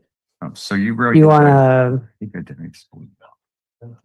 Yeah, we have Mine, printout. ours is old. I did print off the. Yeah, sign B1 and B2 are on a page here. Yep. Yes. All right. So, It's on that new one that he passed out. Yes. He had got with the Alright. set down. Yes. So for the commission, so all the back and forth. So in speaking with the Dunes reps, they were fine as long as it matched the overall look and feel of the overall signage on the property. Brian is Harvey's design guy. He did that in the revised plans in front of you. So the plans B1 and B2 do better reflect the overall signage on the property. So. I mean, I'm fine with both. I'm fine with having the sign on both sides. I mean, I think. Yeah. I don't necessarily care if it's on the Second Avenue and on the interior side. I would not vote against it because it's there. I just don't think it's needed. Yeah, I agree that the interior one is not needed because it's pretty obvious that it's a car wash right there. But I'm not wedded to it. one way I or just the other. think of the lighting and quite honestly, I don't know what kind of a savings you might have by only one side. It's but also I- advertisement for the name. Right. But they're already in. Express wash To, is to see it, they're already going to be in there. I don't see the purpose of it, but I'm certainly not going to vote against it if it's there. I just don't see the purpose of B1. I think it is. Yeah, B1. Harvey, am I right? The lighting of the signs will not be 24/7. It will be turned off. Yes, the lighting will be, I will definitely will be very, what kind of warm lights, Okay. will be looking. Is Express Wash a franchise? No, Okay, it's not a franchise. okay. All right. moving on. And I think I would add to that I'm not only fine with B1 and B2, I'm fine with the presentation of B1 and B2 as text only in that type of format. And if he decides again, because we've just made a change in the last 2 days, that if he and Shea Properties is in agreement on the property name and they're changing the monument one, I'm fine with them changing that also. Mhm. I'm not locked. Oh, yeah. I'm not necessarily locked into Right. Dunes Express Wash. I'm more locked into the font and presentation than I am with the actual wording. All right, moving on. Good. C1 and C2. We're consensus, C1 and C2 or chevrons. Well, basically the Chevron standard design. Standard. Yeah. Yes. I I'm just fine will with go it. ahead with We're it. I fine. agree. We're fine. Yeah. Yeah. D is also chevron logo. That's correct. Yeah. Yep, and I agree with that. E, E is the monument fuel pricing sign, and that chevron has particular. So my proposal to this would be to take because it's been done, and I sent Guido a text image of one, is to reduce this down, make it horizontal. The lettering, how tall is the lettering? How tall are we got the dimensions. What I really want to know is how tall those are the letters. Do we have any idea? on sheet for sign E, the chevron sign itself is 4 feet by, No, I don't care about the chevron. I care about the gas price. I care about what customers care about. The customers will Size of numbers. the customers are going to recognize chevron. What customers really want to know is the price. Yes. And so if I'm looking at this distance, and kind of bear with me on this, from my planning kind of days on highway design, it was equivalent to about 1 inch per 10 feet. And so if we take the intersection of Second Avenue and Second and Imgen, that's approximately 125 to 150 feet. So I would say that the numbers probably are, I would guess, are on the verge of somewhere around 12 inches to 12 to 15 inches. Yeah, that's correct. So and I say that because I'm in this drawing, if those numbers are correct and they're around the 12, 15 inches, that gives correct sight lines from 150 feet, which would get both sides of the road. Everybody could see it. The way that Chevron allows things to be done is if you take the drawing, and this is, I don't know how to, do we have anything with this drawing online, Guido, that we can pull up at all on the presentation? yeah, Because we have- yeah, we did. I'd like to pull this up because we do have people in the public, and I'm going to describe something, and I want them to be able to have it at least up on screen. Sure. Understand Let what I'm me, describing. I did have Brian, our assistant planner, put the revised plans and all the comments up on the, Yeah. let me just go to the city website. Yeah, Mr. Woodson, the other thing to consider here is there's that vacuum canopy right next to it. Yep, I know. So it has to be positioned so that's not blocking. Give me 1 second. Of course, Harvey knows that. What I also know is that so what Chevron doesn't require.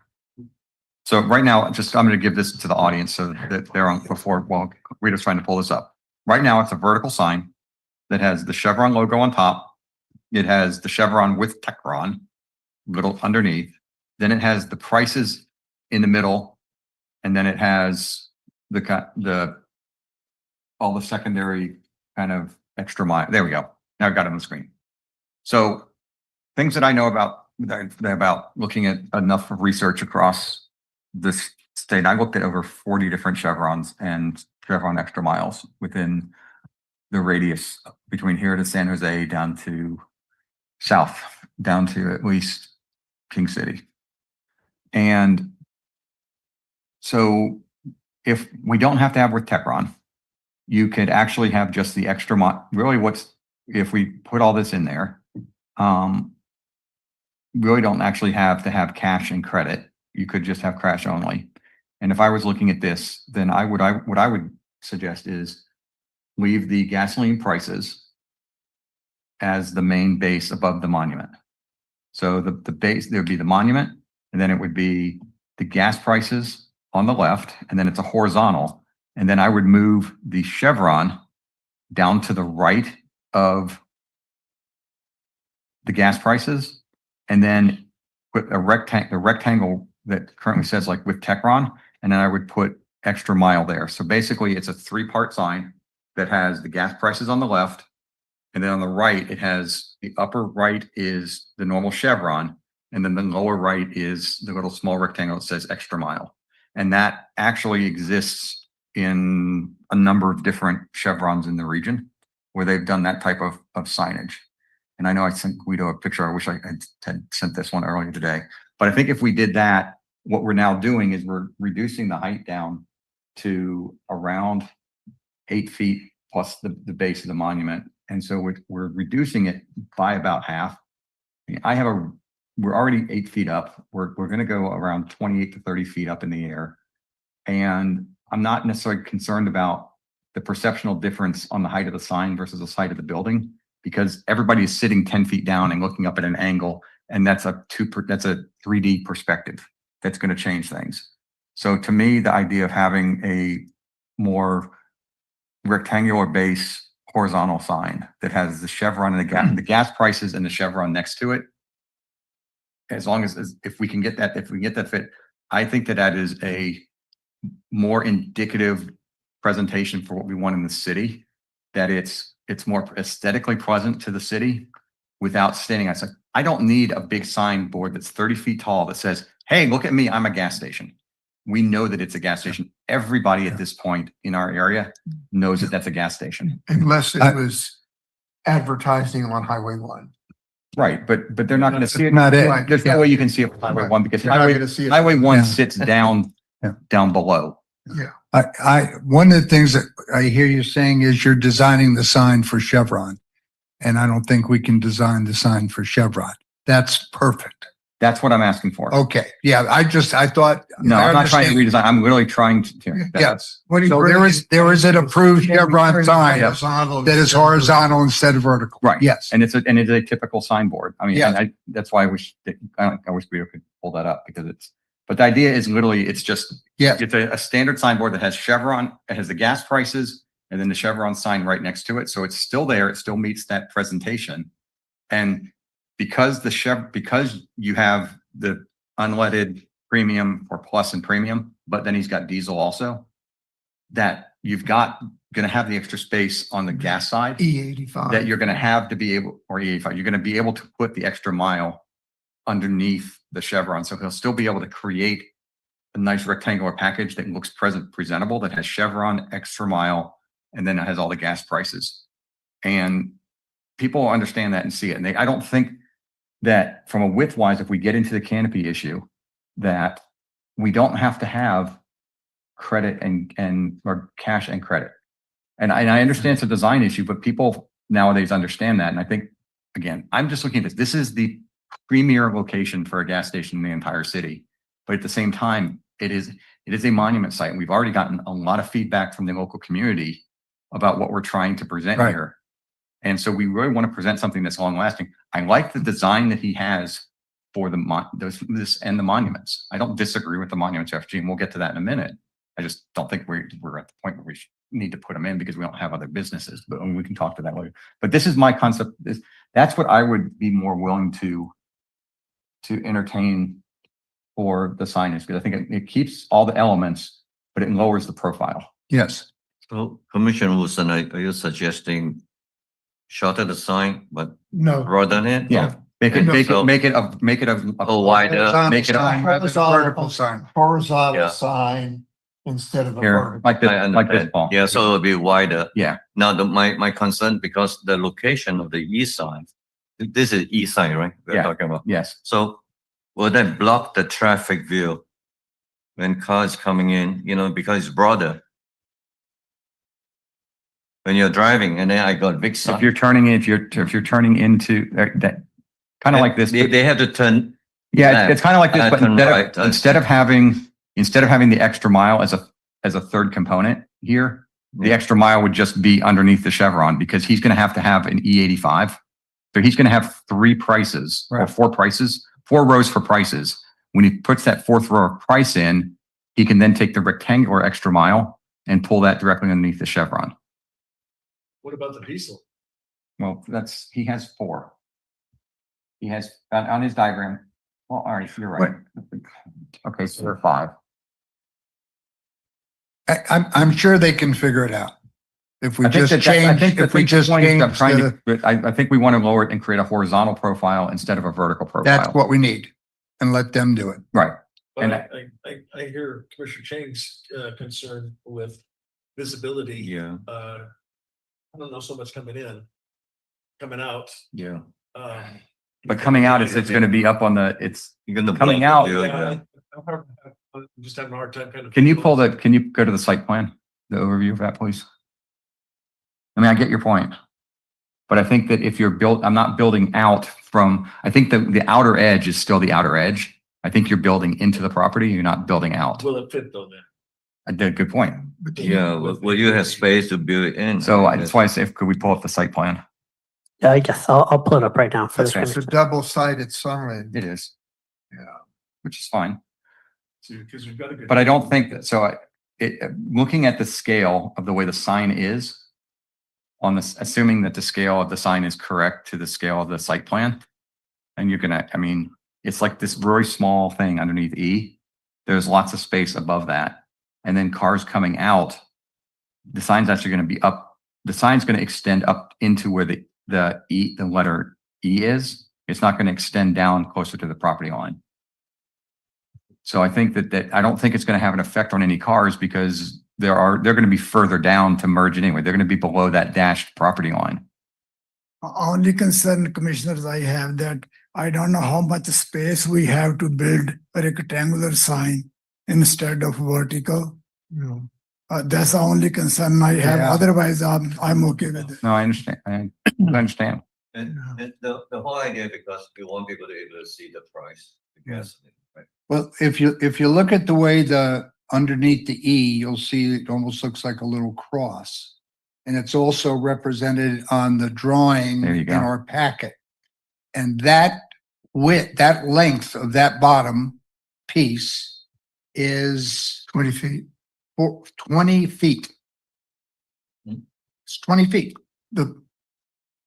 Yes, Retaining wall type. yes, is 20 feet long. 20 feet long. So that's plenty of room to put a sign horizontally.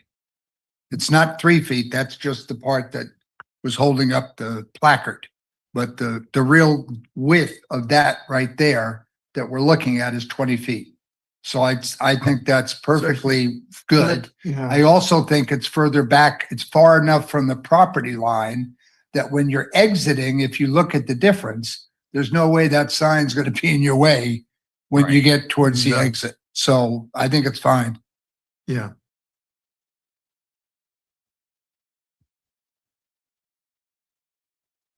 Harvey, what do you think? No, I'm fine with that.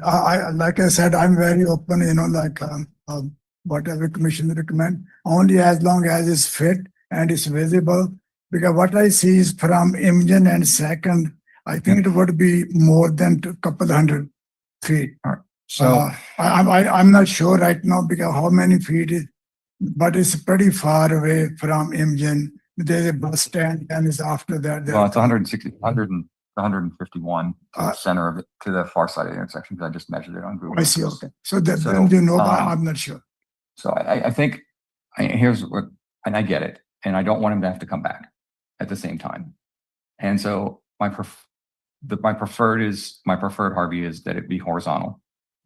And that it has only the chevron, the prices, and the extra mile fit into the horizontal component of it. At the same time, I am willing to go back to the vertical and say that, yeah, I would not like it to be 20 feet. I'd like to go back to the original that we started with, which was 18 feet. But that if engineering wise up to the planning department and public works department, if it does not fit, then I'm not going to say no, because that sign makes sense to be right there. That he can have a horizontal sign, but then I would recommend that the sign again be the same components. It would only be the chevron, the extra mile, and the prices. That all the extras like with Techron, because Chevron doesn't require that in their signs as a subcomponent, that would be removed because that would pull it down another 18 inches or so. And so I just don't want to have a 20-foot sign on top of an 8-foot rise. And so anything that we can, if we got the horizontal, that's the preferred one. That's one that I would propose that we work on approving. But from an engineering perspective, when they does the design, if there is a true engineering reason, and we trust Guido to make that determination that it cannot be horizontal for Right. public works for safety reasons or anything else, that then they can default to the vertical with the idea that the intention is to keep the vertical as short as possible and remove the components the extra components. Yes. And for vertical, you would still like to restrict to 18 feet or? Well, I mean, I think, well, if, like, I like to remove, Oh, like, so if I could help out the commission. Sure. So tell me if I'm wrong, commission, but for sign E, it would be, if at all possible, make this sign like the 2400 Fremont Boulevard sign in Monterey, make it horizontal if engineering and structurally feasible.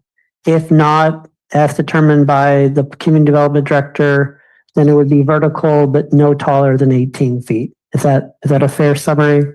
the only exception would be that in the 2400 Fremont that you show a picture here, it's got 3 panels. The extra mile is a full-size panel like the Chevron. We would like to keep it the way he has it proposed, that it is a small rectangular one Right. that goes underneath the Chevron. Right. Okay. Because the 2400 one doesn't have all the extra gas types that he has.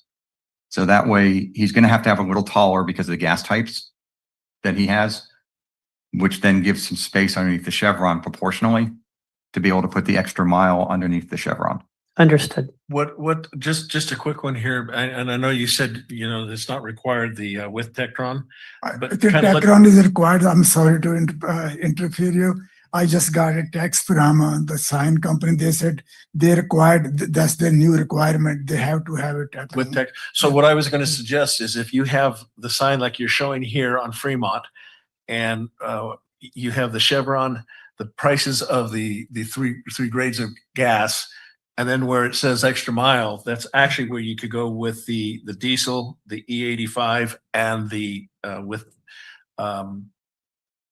excuse me, I was gonna say Chevron symbol with the Tecron below it, then the 3 prices of gas next to it, and then below that you would have diesel, E85, and extra mile. So it's just so that you Yeah. have 3 Yeah, panels. and maybe that's it. Maybe we just say, we know what the requirements are. Right. We want a horizontal, maybe we just simple, we want it to be Yeah. horizontal. We would like you to work towards horizontal. That would get the height down under 10 feet. We're fine with that.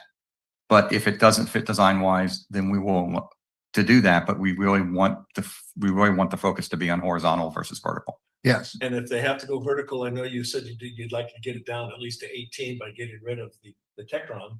Can't do that, I hear that. But can you get rid of the extra mile? Yes. So that there you still. I'm got fine your with that. 18 feet and then, yeah. Understood. 18, so. Understood. Yes. Yeah. And then All I right, think, that's and B. and you could also adjust the height of the monument itself They too. can just a lot of things. Yeah. You could adjust the height of the monument and subtract a foot out there or Oh, whatever. yeah, the wall, yeah. Now on to I mean, F. can All right. can we So just did you say that, capture it? hold on. Can we, I mean, with all this, are we giving them 2 options so to let them decide? No, Commissioner Chang, what the commission is giving direction to me and the staff on is to direct the applicant, if feasible, to make it a horizontal sign. If through the design process, it's not feasible to make it horizontal, to make it vertical, but to drop it to 18 feet and to have the extra mile signage removed. And I believe that's amenable to the applicant. Yes. That's the direction from the planning commission. All right, you will decide, right? No, I'm not deciding. It's going to be the applicant's going to submit and the public works department and the building official will tell me if structurally what they're proposing is it. But you will discuss with Fit the sign. the. It's not up to us. Yeah, Yeah, I know. Yeah. We're trying to not bring it back. Yeah. Between you and the Yeah, owner. Yeah. Okay. all and right. that seems to be amenable to the applicant, so. That way he doesn't have to bring it back to us because Okay. he couldn't make it horizontal, so it has to come back to the planning commission. Oh, no. We're giving it an alternative. Yeah. That worst case public works says you can't do this at all, it will not fit, then we have an alternative. Do you have any comments, Harvey? No, I'm good with it. Okay, That's sign fine. F. As long as it works proportionally and aesthetically look good, that's all my only concern. But Okay. otherwise, it's good. Sign E is approved. Yes. Yeah, agree. Sign F, Yeah. E is approved as. yes, With, yes, yes. F. This is the. I understand F your position down there, but I also understand his position that if he doesn't construct this at the same time as he constructs the first wall monument, then he's going to have extra There's costs. an additional mobilization cost and demobilization cost. Yeah. There's not a real extra construction, but there's an extra move and demob cost. I understand that. Yeah. And So and- I'm wondering, Harvey, how we can get through this. I just Whether you really need all these little tenant signs for what you already have in your gas station, or do you want to, I don't know. I don't know. Commissioner I know there's Jacobson, objections to it. Commissioner Jacobson, but the thing is like, the site is high, but you cannot see anything what we offer. So from Imogen and Second Avenue, that's our main intersection. That's what this sign is very like very important for me, so people can see it when they are this like a red light stop sign. They can see, okay, these are the offerings they have, right? So then we can build it the same time, and it's a time consuming as well. Yeah, I think the confusion sometimes is you kept putting the word tenant in here, and it may not be tenant at all. It's just what you're offering at the gas station right now. No, it will be all what I just said. I mean, extra mile, car wash, or what's the name? Yeah, that's what I meant. These things That's are- what I that's all we meant. have. Yeah, that's what I was. That's what I we meant. are going to put there. People can see it. Or that's also like, I think, concern maybe we put drive through whatever, because all the space will be taken. But I do not also same thing, do not want to put too much, because then you confuse people and there is. Well, I don't think you can, I this- guess mine is, I know what you're saying. Isn't that just a business decision? This is actually, I mean, next to the Mercedes sign, entrance to the city monument wise, Yeah, this is probably the most prominent concrete stone monument that we will have in the city, because the signs across the street for Best Buy and the Uh-huh. thing are very simplistic. They're simplistic metal. They're fading. They really don't stand out well. right. Right? This is going to be much more prominent. It's going to look better. I'm fine with this. Now, I do think that the pedestal, I'd like to see the pedestal pulled down a foot, just like I'd like to see the pedestal pulled down on E a foot, but because they match. And because this is another 20-foot, this is another 30-foot sign, because it's going to be sitting 8 feet, 7 feet up in the air. So it's a 3-story building. Yeah. For a sign. And this is a 3-story Yeah. sign for Got it. services. This is not a 3-story sign that says Hilton Hotel, Hampton Inn, the Dunes gas station, and whatever Convention store. center, yeah. Yeah, it's not a location sign for businesses. This is actually the services that are being provided by the gas station. And we're asking to literally make a big sign on a corner that is literally in opposition to Montage on the opposite corner. And it just says Montage.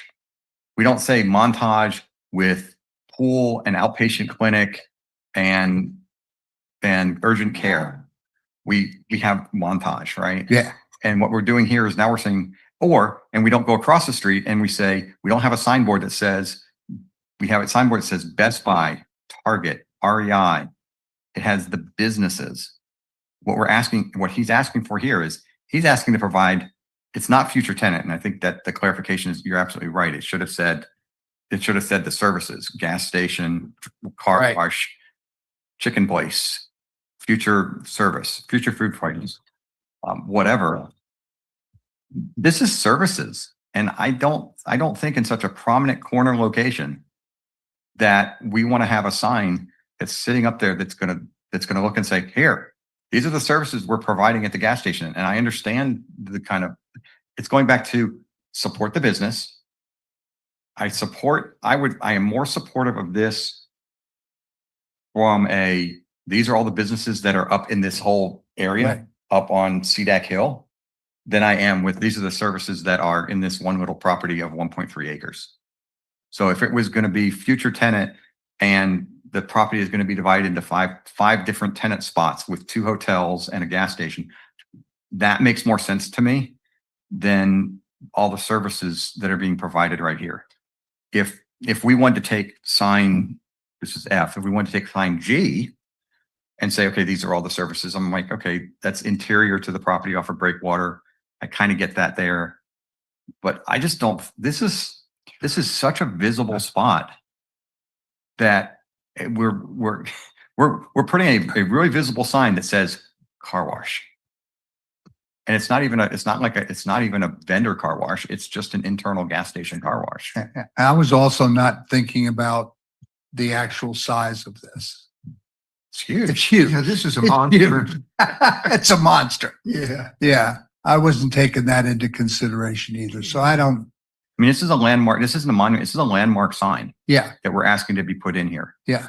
And I just don't think that a landmark sign should have the services of a gas that are being provided within a gas station. You know, it should have the convention Yeah. center. Well, that's what I'm wondering, Harvey, in the future, I mean, I know you want to put this up in the future. Are you actually thinking of replacing all those services things with your other facilities and Commissioner, not really. So No? far, it's not. I have no idea.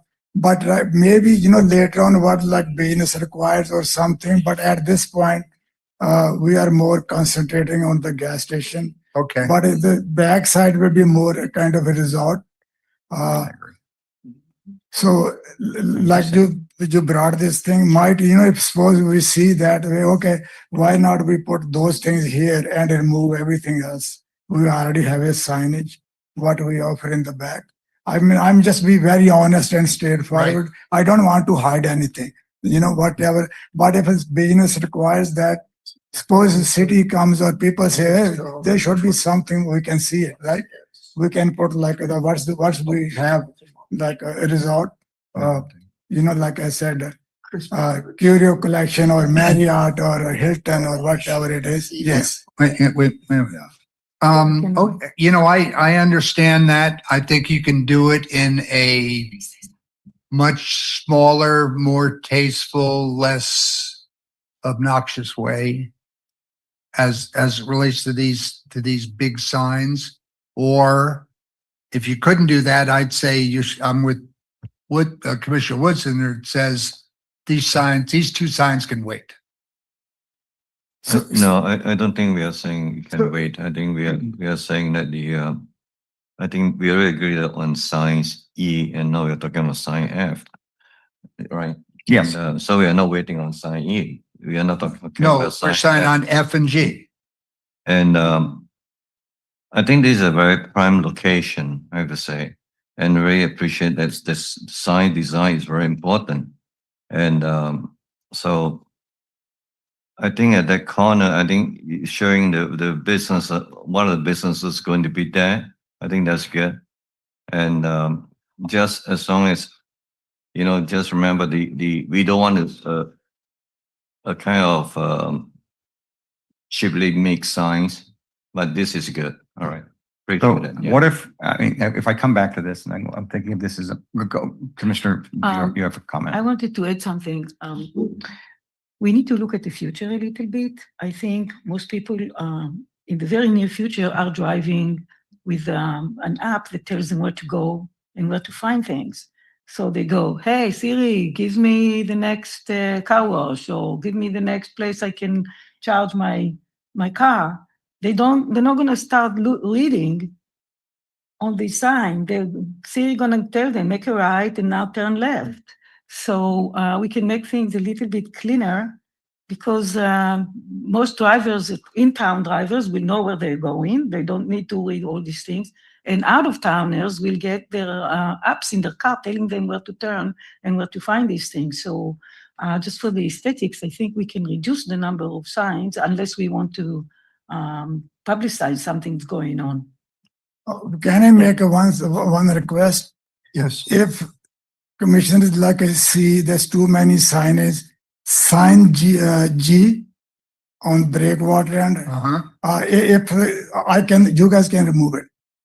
I'm okay with that.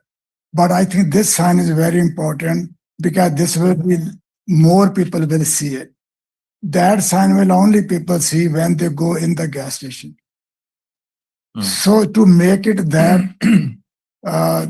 that corner and the other side sign, I was just thinking about like more aesthetically or look nicer entry, that both side kind of signage.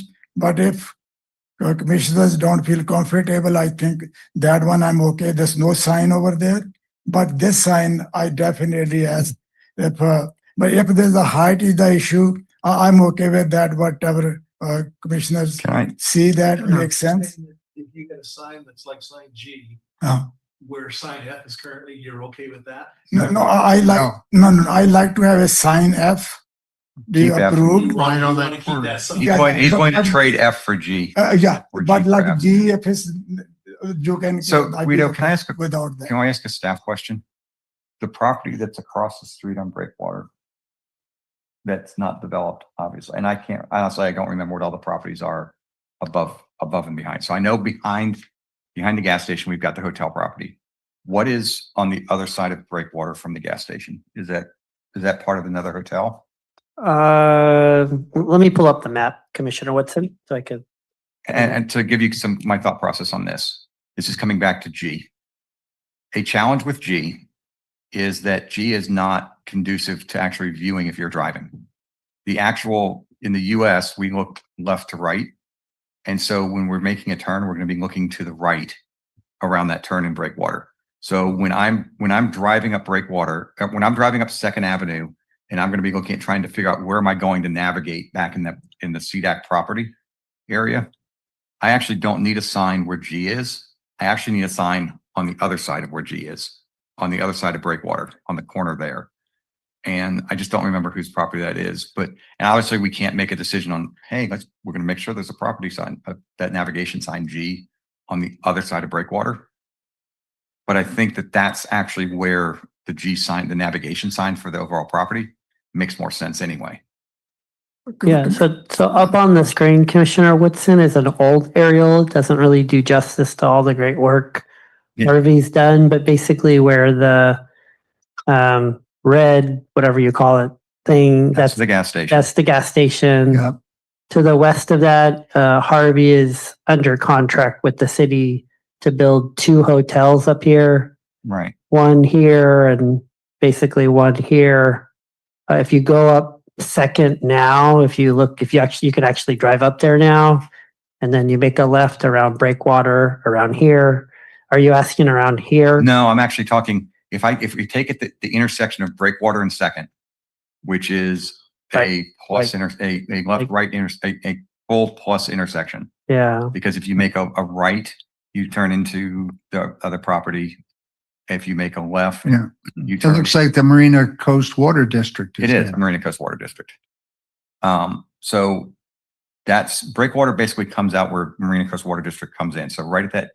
So I believe that the property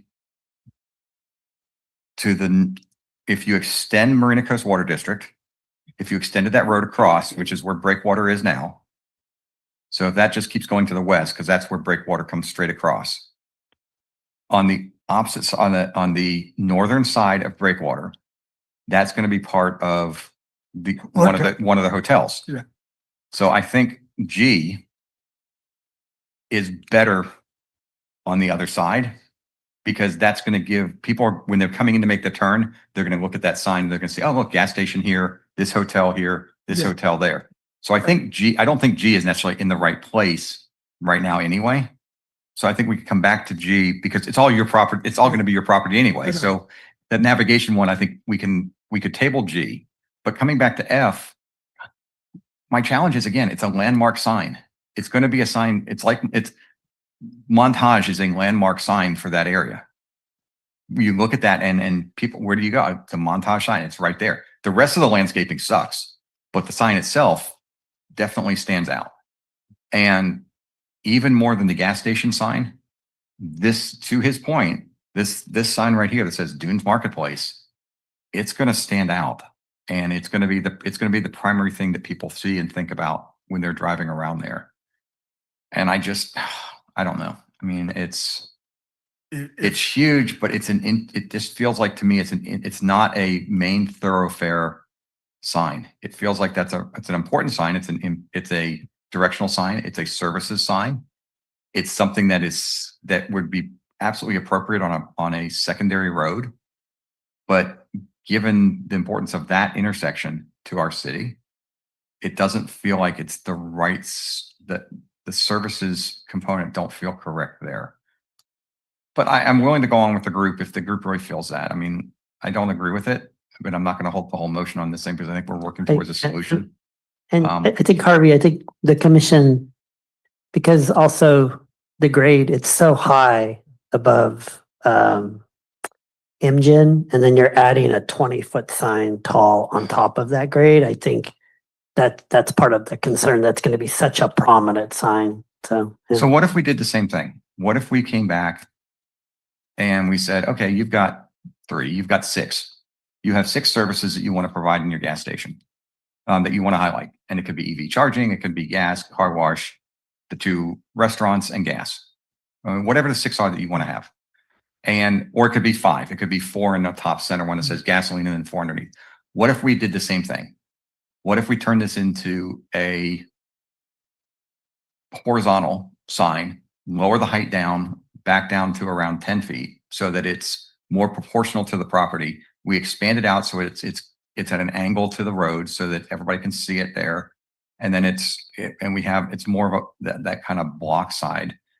Now I understand this because this is this is the forward thinking way that a lot of malls and commercial facilities are doing things, is they're kind of dropping these signs into the side of a monument versus kind of the way of having 2 one on each side. But maybe I'm more willing to accept this if we bring the height down again and not make it. I just keep thinking it's a services sign that's going to be 30 feet tall. That's a really big landmark to say this, but Commissioner, I'm good with that.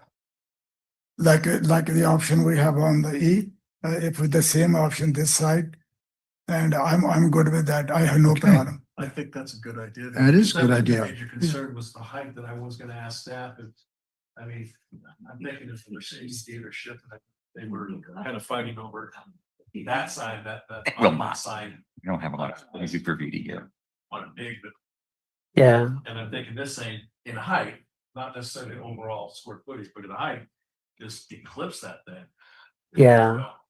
But if we go horizontal versus the vertical, I think. Yeah, now what I say, Guido, is if we did that and we agree to that, which I think we're leaning towards, we could take this sign, this slide specifically, send it across the street back to Shea and say, you really should relook at redoing your 2 signs, because I do appreciate this. And I think for like the bigger mall across the street, as you're coming off the highway, something like this then ties back into what Harvey's building. And I think it increases the overall integration of all the Shea properties together, because then we have these types of signs over here. This is not part of our thing here. It's not part of discussion. But I think that if we're trying to integrate across we're trying to integrate properties that he's presenting that we eventually know we're building into, and we're going to try to dial that design in. And as we talked about at the very beginning of this, we are trying to bring some of these rock and architectural elements out of the other development that is in Shea and the Promenade. Then one of the challenges has always been those signs on the highway. That taking this concept, whatever we end up with the final design that he comes up with the horizontal, pass that back to Shea and say, you guys might want to think about this in development wise, because this will really integrate and make your entire development on both sides of the street tie together. And I think that would be good. But like, I like the looks of it. I just think it's just too big. And I'm willing to compromise on the services side if we can just make it smaller. I have questions. Go ahead. All right, here we have applicants want to have a 20-foot signs, high sign, and have two of it. And now we ask him to flip over and 10 to 10. So are we going to set a precedent here? And then so all the future 10 signs will have to comply with this MSP? I don't No, want, because here it's all- we tell Harvey, okay, we want you to flip. And later on, somebody come here, I want another 20-foot sign. This is site specific, is it not? Yeah. It's not part of the MSP. That, This is site specific. But again, true. that's why I think as a city as a whole, Right. I think we should have a MSP for the whole city, so that how the city gonna look like. But that's not You- our job tonight. I know it's not, but again, because then I'm talking about, is it fair right now? We tell him to flip, and then later somebody come in, I No. want that, we allow that? So Is it equally fair if we say we don't approve the 20-foot sign? No, I think we have to On look, top of that's why we have on to, top of a I'm 9-foot not, grade. I'm not objecting of flipping. I think we just have to be standardized, and then the whole city, how we want the whole city to look like. You know, I just, can look at it, the MSP like for this I think side, that and then MSP for the other side. there's an easy answer. We don't to have that a one. standard. We have objective design standards that go to the rest of the city that are not Yeah. part of our site specific plans. We have a request that we do a review of our objective design standards once a year, once every 2 years. And the signing, I believe, is part of that objective design standards. I think. I can't remember completely. well, it's actually a simpler answer. So, Okay. to answer so you're bringing up a valid point, Commissioner Chang. Yeah, We're not setting a precedent. Because the applicant is building something that wasn't envisioned in the original Dunes master sign program. It's a deviation from that, and the master sign program for the Dunes says if there's a deviation from the original MSP for the overall Dunes, then he has to file his own master sign program for this property. So it doesn't set a precedent for the rest of the city, or it doesn't chain us down to doing something for individual properties. And then the second part of your question is the city is developing gateway signage requirements throughout the whole city. But those are probably not going to be done for about a year. So it wouldn't be fair to the applicant to make him wait a year to do Oh, no, the I don't think he's saying that. citywide. I think what Yeah. he's saying is Yeah. that as we move forward is to create some more, going back to why it's so good called objective design standards, right? Is that we just need to add to the next review cycle of the overall city plans to review this, what we're thinking about on how we present signage across the city. Right. And that next time we do a review of our citywide signage, that we just make sure that that's added so that we can relook and take some of the lessons that we've learned here Mhm. and apply that to the overall city down the road. Okay. That way, That's understood. Yeah. Understood. Okay, that's good. Yeah, that's Yeah. right. I hope I was correct. No, you're right. I think I like to see the kind of those citywide kind of regulations, rather than every different location and different requirement. Yeah. So I think coming back to F, we've got that we're in agreement, try to lower it down to around 10 feet and make it horizontal over vertical. Yes. And I'm not necessarily tied to the 10-foot level as much as I am tied to spread Horizontal. versus height. So I mean, around maybe the 12 feet, the max. Whatever, Yeah, well, okay. like I said, Okay. I just don't want it to be 30 feet. Okay. So, and the 30 feet is the 20 feet plus the step off from the elevation. So basically we're cutting it probably 25% is the height, is the main height for the wording. Right. And then 75%, we're reducing that in half. So we're reducing by about a third overall. Or I'll let you guys deal with it. 10 to 12 feet. Yeah. 10 to 12 feet. And that's fine. And sign G is going to be removed. Is that correct? That's up to the commissioner. Commissioner. Yeah, I would like to, I that. would like to remove. Or maybe I we would- can put a price sign over there, a small price sign. That's another idea that if like, weight and measure department comes with that, then we have a space to build exactly where the sign G is. So I would be more willing to just not have a sign there.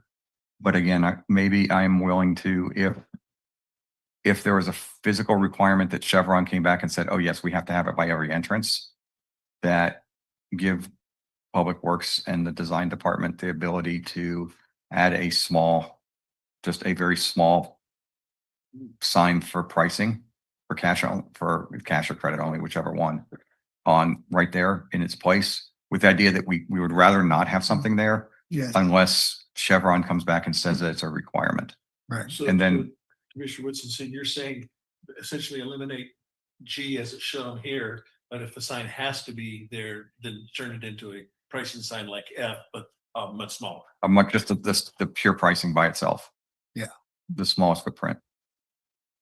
And then what I would do is, and I would say back to you, I agree. I understand the navigation side and what you're trying to build with the whole property as a Yeah. whole, is I would consider when you're doing the design for G, what was the original G for directional, is consider putting it on the other side of breakwater when you're doing that design.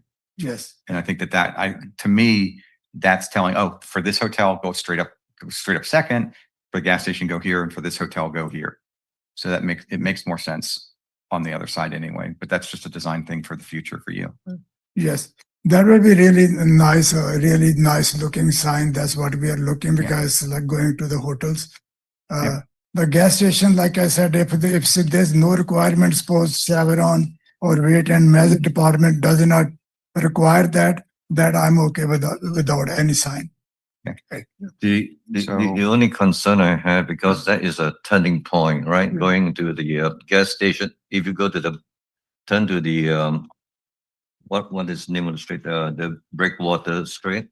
And then on the left is the gas station. Gas station, yes. And then a hotel will be straight ahead. Yes, And And the on right the other side- side, you may need a sign to show the hotel directions, correct? yes. Yes. But So- that will be on the right side. He'll probably have On the right side. it'll probably be what'll probably happen, I'm speaking out of turn for you, is that there'll probably be a more of a horizontal monument sign that has two hotel names with probably a center logo or something in the middle just to make it look Yes, very yeah. pretty. Then I- And it'll be basically Hotel 1 with an arrow, go up Breakwater. Hotel 2, there'll be an arrow that says go up, keep going up Second Avenue, Mhm. or however to get to the entrances. Mhm. But it'll probably be a much bigger horizontal sign that really probably advertises both hotels Yeah. Yeah. and gives directions on how to get to the entryway of both. Yeah. I'm assuming it's going to be something like I that. can tell that as you are envisioning exactly what we are looking. Yes, yes. That's what I'm saying. The Yeah, other okay. side, I think is more for the hotel, because it had to be a very nice sign, because Yes. it's a Yeah, luxury and that's where the hotel. navigation comes in. Yeah. And that's why I say we don't need it on the G side. We don't need it on the gas station side, because we're going to have this really nice sign on the other side. It's not part of our discussion tonight, Mm. but we know that that's going to be two hotel Right. resorts on the other side. So it's already going to be taken care of there. So is it okay for you without the G sign? Yes. Okay. Okay, so in summary, F is try very hard to make it horizontal. Yep. And G, convert it to a pricing sign. No, No, no. no. The commission, No. the commission's direction and the applicant is agreeing to G. removing G Remove G. and Unless it's required by Chevron. Required by Chevron. yes, And then it would be a pricing sign. yes. Yeah. Yes, okay. Okay. Moving on to H, those are Right. all. Those are all simple directional signs. Directional signs. Yes. I I have no problem with that. literally have no issue with any of the other signs on the list. No issues. We need that for directing the traffic. Those are just Yep. internal ones. And I think in the end, when they're sitting out there, they're probably going to look prettier than what they look like on this form. Because on the form, they just kind of like bland. Yeah. Right, all right. So I have detailed notes. I'm going to go over them with the commission. If I missed anything, please tell me. Fine. Brad is still on the call. He'll be Still the have- one. No, stop. I still have one thing. Okay. So I still want to go back to my other set of questions, and this is more, I want to understand the glass and the signs and temporary, and I'm not saying no, I just want to understand that the main glass windows for the gas Oh, station yeah. that you're going to use, that it will be like every other convenience store gas station, and if you have sale signs or lottery signs or everything else, that in that respect, it'll still be, you're planning on treating those. And the only reason I'm asking is because you've come before us the last 3 times, and it's like, I really want to make this I want to make this kind of high impact. I want to make it high class. And as soon as you start adding, hey, 59-cent drinks and 2 for $3.50 hot dogs, it changes the look and the visual kind of impression. And I'm just curious. I mean, I don't want to say no, but I am curious. Are you planning on, in that respect, going that normal route, or are you planning to kind of try to keep things clean? Commissioner Glenn, me personally, I do not like window sign. I just want to be very clean look. If I have that option, I will just, okay, I don't want to put anything. People go and they see what is over there. Because those small signage, $2.99, this or that, that does not look good, you know. So instead of, I mean, if it looks good, if it's in the arc or something, but it's a very prime location, and I want to keep it very clean and not like too many things over there. And I think that's what we've been discussing tonight. And my long list of questions, and so everybody knows, I know you saw it too, and the public. I have lots of these questions every meeting. I usually just don't forward that to the group, and I usually don't ask all those questions. So just because I had 43, that's just because I had 43 individual thoughts. Does not mean that most of them ever get asked at a meeting. So this was not necessarily trying to pick on Harvey's gas station here. But I think what we've been trying to do is present something that is really kind of more upscale, and it's fitting for what he's trying to do, but what we're trying to do on a critical spot. And I don't think we can tell. I mean, and again, I think it's more it was more for my edification. I don't think we can put a restriction on you anyway. I don't think it's necessary, and I don't think it's appropriate to do that. We haven't done to anybody else. Commissioner, I think actually the council is actually considering that right now. They've been talking about the maximum signage in a window, and the last number I heard was like 10% of the window. Right. And that's what I was going to bring up, is I think that's actually going to be covered. I don't believe they've passed anything on it yet, but they are seriously looking at. But I don't think so. There was actually something in the downtown plan. There is. It was 30%. Is it 30 or 35%? Yeah, so it's in the 30% range. So that's what they're talking about changing. So what do we have? Yeah. Guido, I mean, can you update us on what that is, on whether? So the 10%, no more than 10% of your windows can be covered. We started enforcement on that. We got some pretty significant pushback from small business owners. So council asked us to kind of look at that a little bit more, which we are.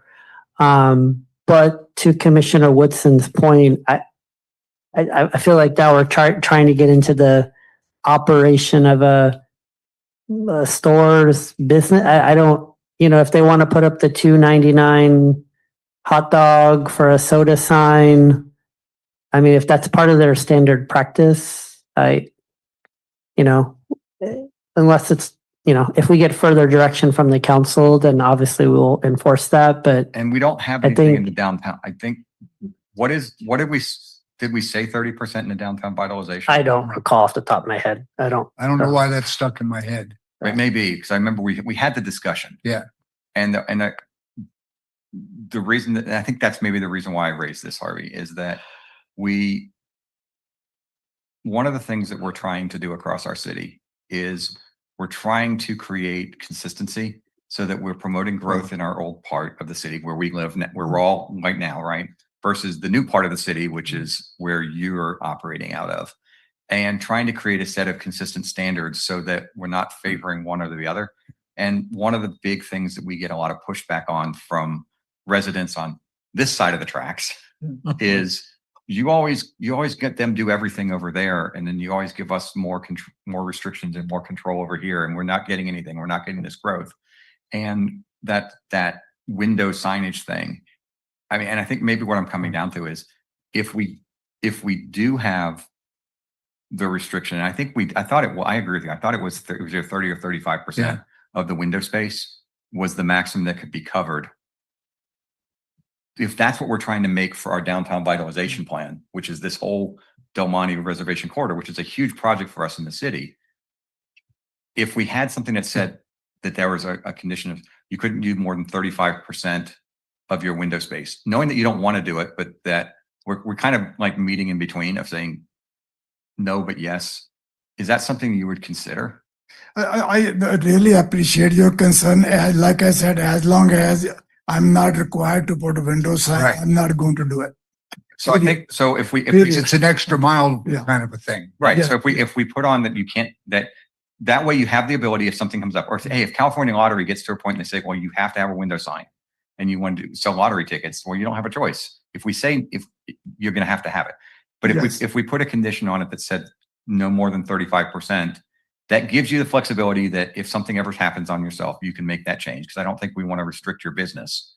At the same time, we want to create standards that are kind of consistent across our entire city. I'm okay with that. Does that work? We don't. Yeah, I think how it, That'll control extra mile too, because they won't be able Yeah, to right, do right. it. No, I understand that, but what I'm like saying, because me personally, I'm not in that side. I'm also Right. looking very clean look. Right. So to me, if there's a restriction that says, okay, we will tell them, hey. Oh, and I That's don't the mind. I don't restriction. mind reducing it from something to something lower than that too. No. I don't want to make an exception of you to Commissioner Chang's perspective. We don't want to make a exception for you and say, oh, well, he only gets 10%, because there are benefits to that. There's benefit to you because you want to go to zero, but there's a flip side to that. On the other side is that then people come, well, he said 10%, and all of a sudden that pits you against the other businessmen in the community. And we don't want to do that either. If the city council moves on their actions and reduces it, But I can't reduce. doesn't that become? I think they'd have a hard time. I think it grandfathered in everybody. the, Got it. I For the think- commission, I believe our attorney's trying to speak right now. Oh. So Oh, please do. go ahead. You're muted. You're still muted.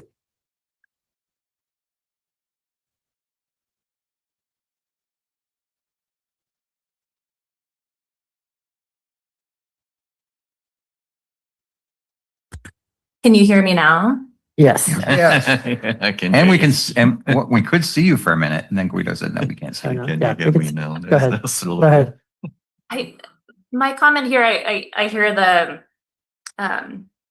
desire to address the signage in the windows here as well. My concern would be that that may be outside the scope of what a master sign program of this type would normally address. And this is, Guido, where I may go to you to see if I know what's before the commission tonight is decisions related to this development, which has deviations for the master sign program. But just to ask Guido if for the other businesses or sort of the master sign program that applies to the dunes as a whole, if that addresses window signage, or if that's sort of outside the scope of what that sign program addresses. So that's a good question. So the Dune specific plan, the way it's written, it says if something's silent in the specific plan, then we default to the zoning code. Right now, the council's deliberating increasing the window coverage from above 10%. So if the commission wants to impose that and the applicant's willing to accept it, to say no more than 35% because the specific plan is silent on it, it would seem to be an appropriate measure. But I was just going to add to the discussion to say no more than 35% or whatever the council gives final direction on, just so that we don't have a non-conforming situation with one property. That would seem appropriate for me. And I would be fine with that.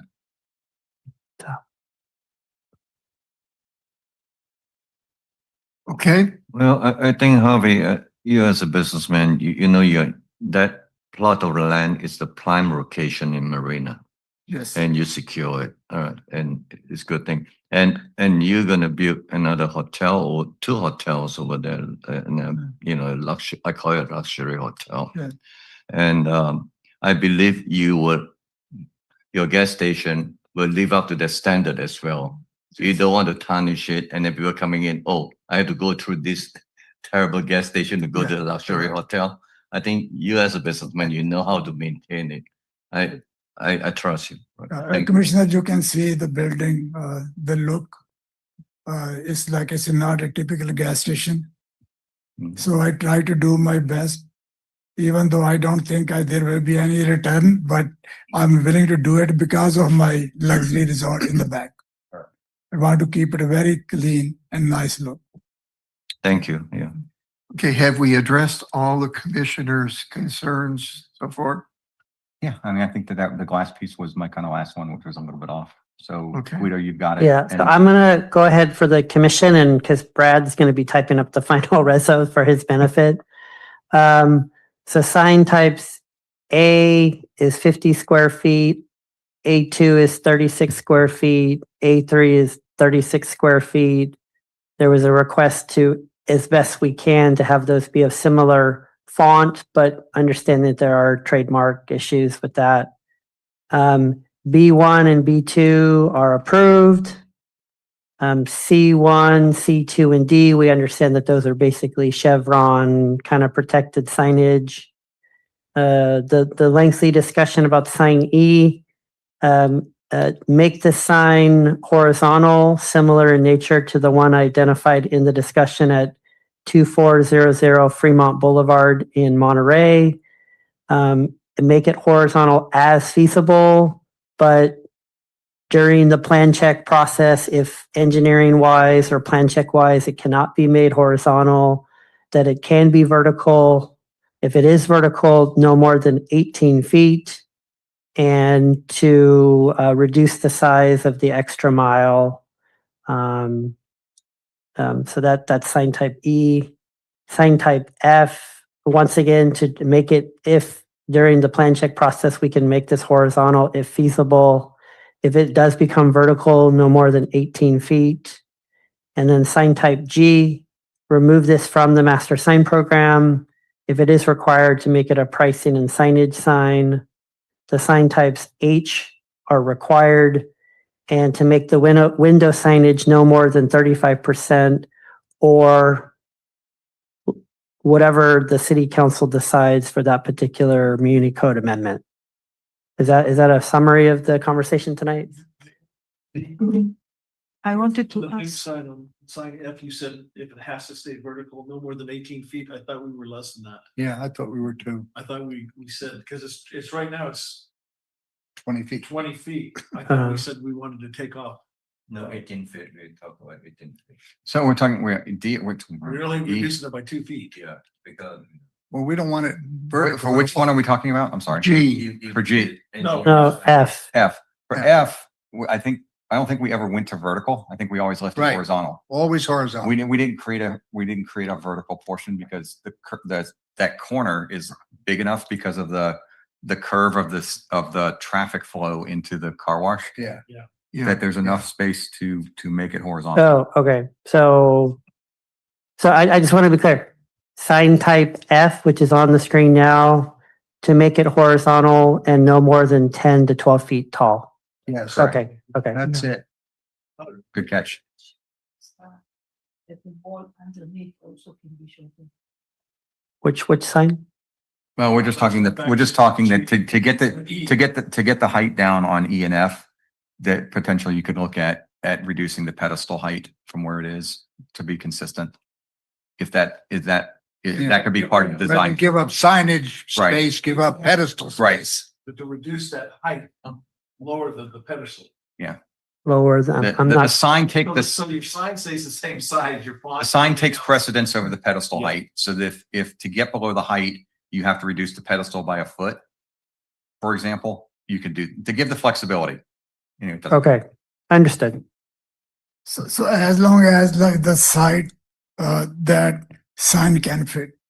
Absolutely. Yes, Yeah. yes, Yes. yes. So We that's, talked about yeah. how if you have to go vertical, if the sign doesn't fit horizontal Yeah. and you have to go vertical to get it a little bit lower. Yeah. The pedestal, I'm making this up, if it's this tall, I'm down here. Yeah. You still got your big sign. I understand that, but I'm saying like the height wise, maybe 18 feet or 18 6, feet. 18, okay. Right. fine. Yeah. Sign up, yeah. Okay. So no more, if it goes vertical, no more than 18 feet. Correct. And that's on what, That's for but E. E. And Is if that I, correct? Yes. Yes.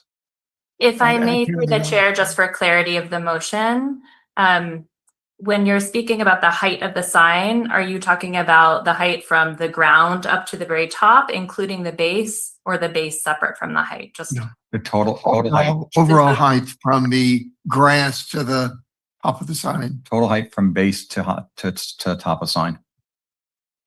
Okay, so if we have to go vertical for sign type E, including the base, no taller than 18 feet. I just want to be clear. Is That's that correct. Yes. That's correct. okay?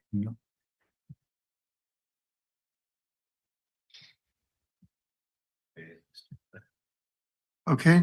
Okay. And the same apply on sign F. Right? Maybe an engineer. So F will be the. F No, will be- F. Well, F will be 10 to 12 feet. F, they're voting to make it 10 to 12 feet.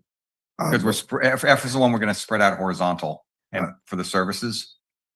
Commissioner, I understand that, but if there's no space, that's only that, in that case, that's what I'm asking. Otherwise, I'm good with that. If it doesn't fit, then it's gotta be vertical. But it probably can fit. It's got a high Yes. likelihood to fit horizontal. Well, right now, it is horizontally 10.8 inches. Feet, 10.8 feet. 20 So feet. it'll definitely fit. Okay, I see. Yeah. Goes horizontal. Well, Yeah, no, well- horizontally, it's 10.8 feet. Yeah, It's he's saying 10 feet wide. I know, but if. It's going to go to 20 feet. It's gonna go to 20 feet if we want to make it a horizontal sign. I thought well, yeah, Then you flip. right. Well, They'll go to it can 21. go up to 20 feet. It doesn't have to be 20 Well, feet. actually, it'll be close because of the separation on either to make it it'll actually be, each of the signs is 9 feet for, so it's probably going to, so it'd be 10, 8 plus 9, 4. So it's actually going to be right around 20 feet. If you kind of reverse the Put a tenant sign sign. to the other side and just have that same separation. Well, I in the see what middle. you're saying. Yeah. Yeah, Well, if you have the space, I think so what he's saying is if he doesn't have the space, we still do allow vertical. So I guess the answer is yes, because we don't want him to come back, but we want to, right now it's at 20 feet. I would.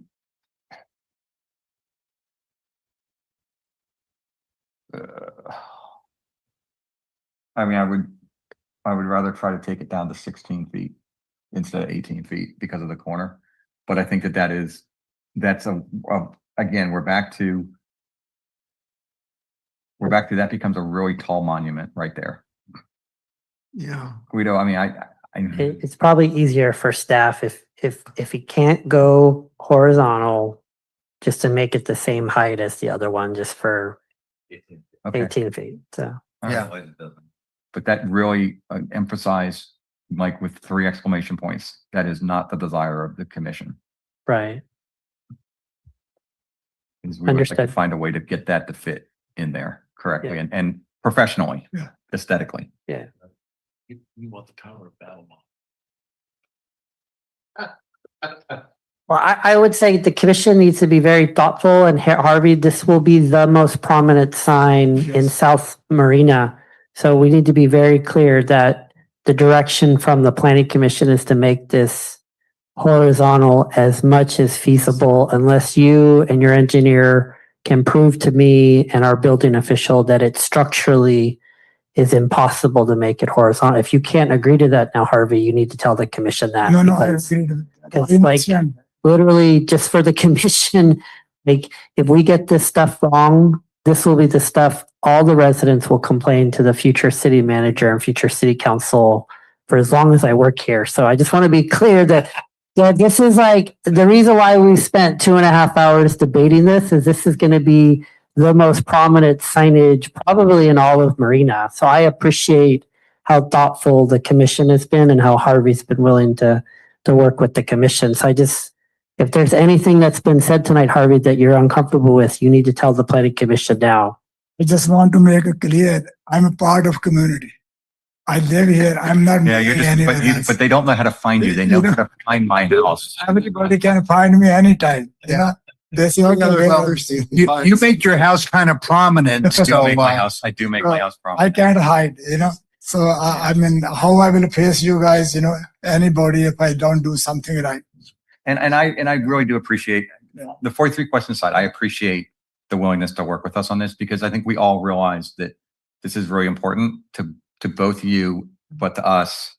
And I'll be honest, I'm surprised that there's some people in our community that were not here tonight who typically have raised concerns about different things over the years because this is such a visible area. and it was spoken a lot on next door. And they've spoken, not just next door, anyway, I'm just surprised that there's some people that did not come today Yeah. to provide input to us. And that's fine. And they didn't. And I think this was a good compromise across the board. So I guess now we're at the motion. yeah, to the chair and to Harvey. So because this is going to be such a prominent area with signage that everyone in the city is going to see, I don't normally do this, but I would recommend that I type up the motion and I send it to the chair and vice chair. And if I made any errors in the next 48 hours, please let me know and I'll send it to Harvey. And if there's anything you don't agree with or whatever, we can immediately schedule it for the next meeting.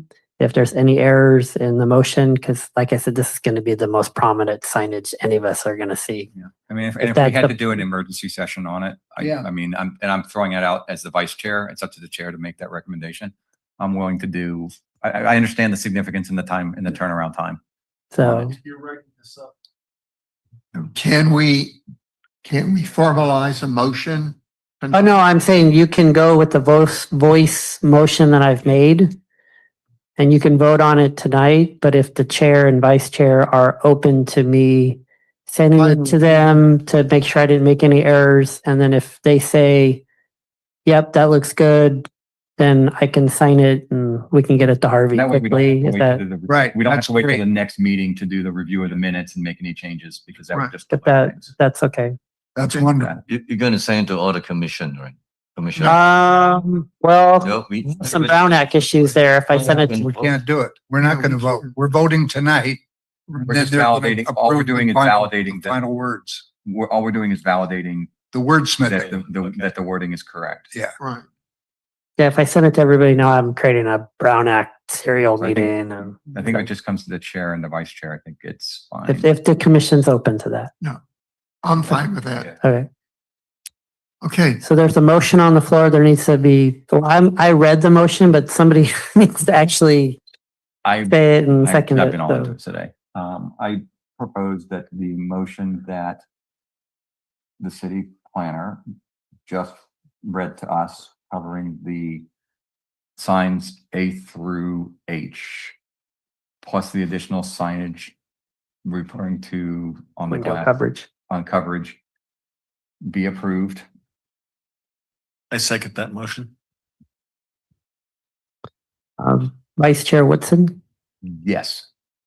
Commissioner Barron, Yes. Commissioner Rana, Yeah. Chair St. John, yes, Commissioner Chang, Yes, Commissioner Jacobson. Yes, Commissioner Woodson, That would be vice chair. Commissioner Simmons. Yes. Motion passes. Sorry. Brain's going here, sorry. Thank you very much. I appreciate that. Thank you, Harvey. Thank you. Right. Um, So it's a big help, you know, because I can. all right, let's wind it up. So. Any informational items? No. No, no. Oh, Harvey. You want to close out some remarks? Pardon? No, I interrupted you. I'm sorry. I said, no, it's okay. No, I'm saying that like, thank you very much. I really appreciate that. And I'll be back with the hotel soon. So- All right. That's fine. Okay. Thank you, Harvey. Thank you. I appreciate that. I will admit that this meeting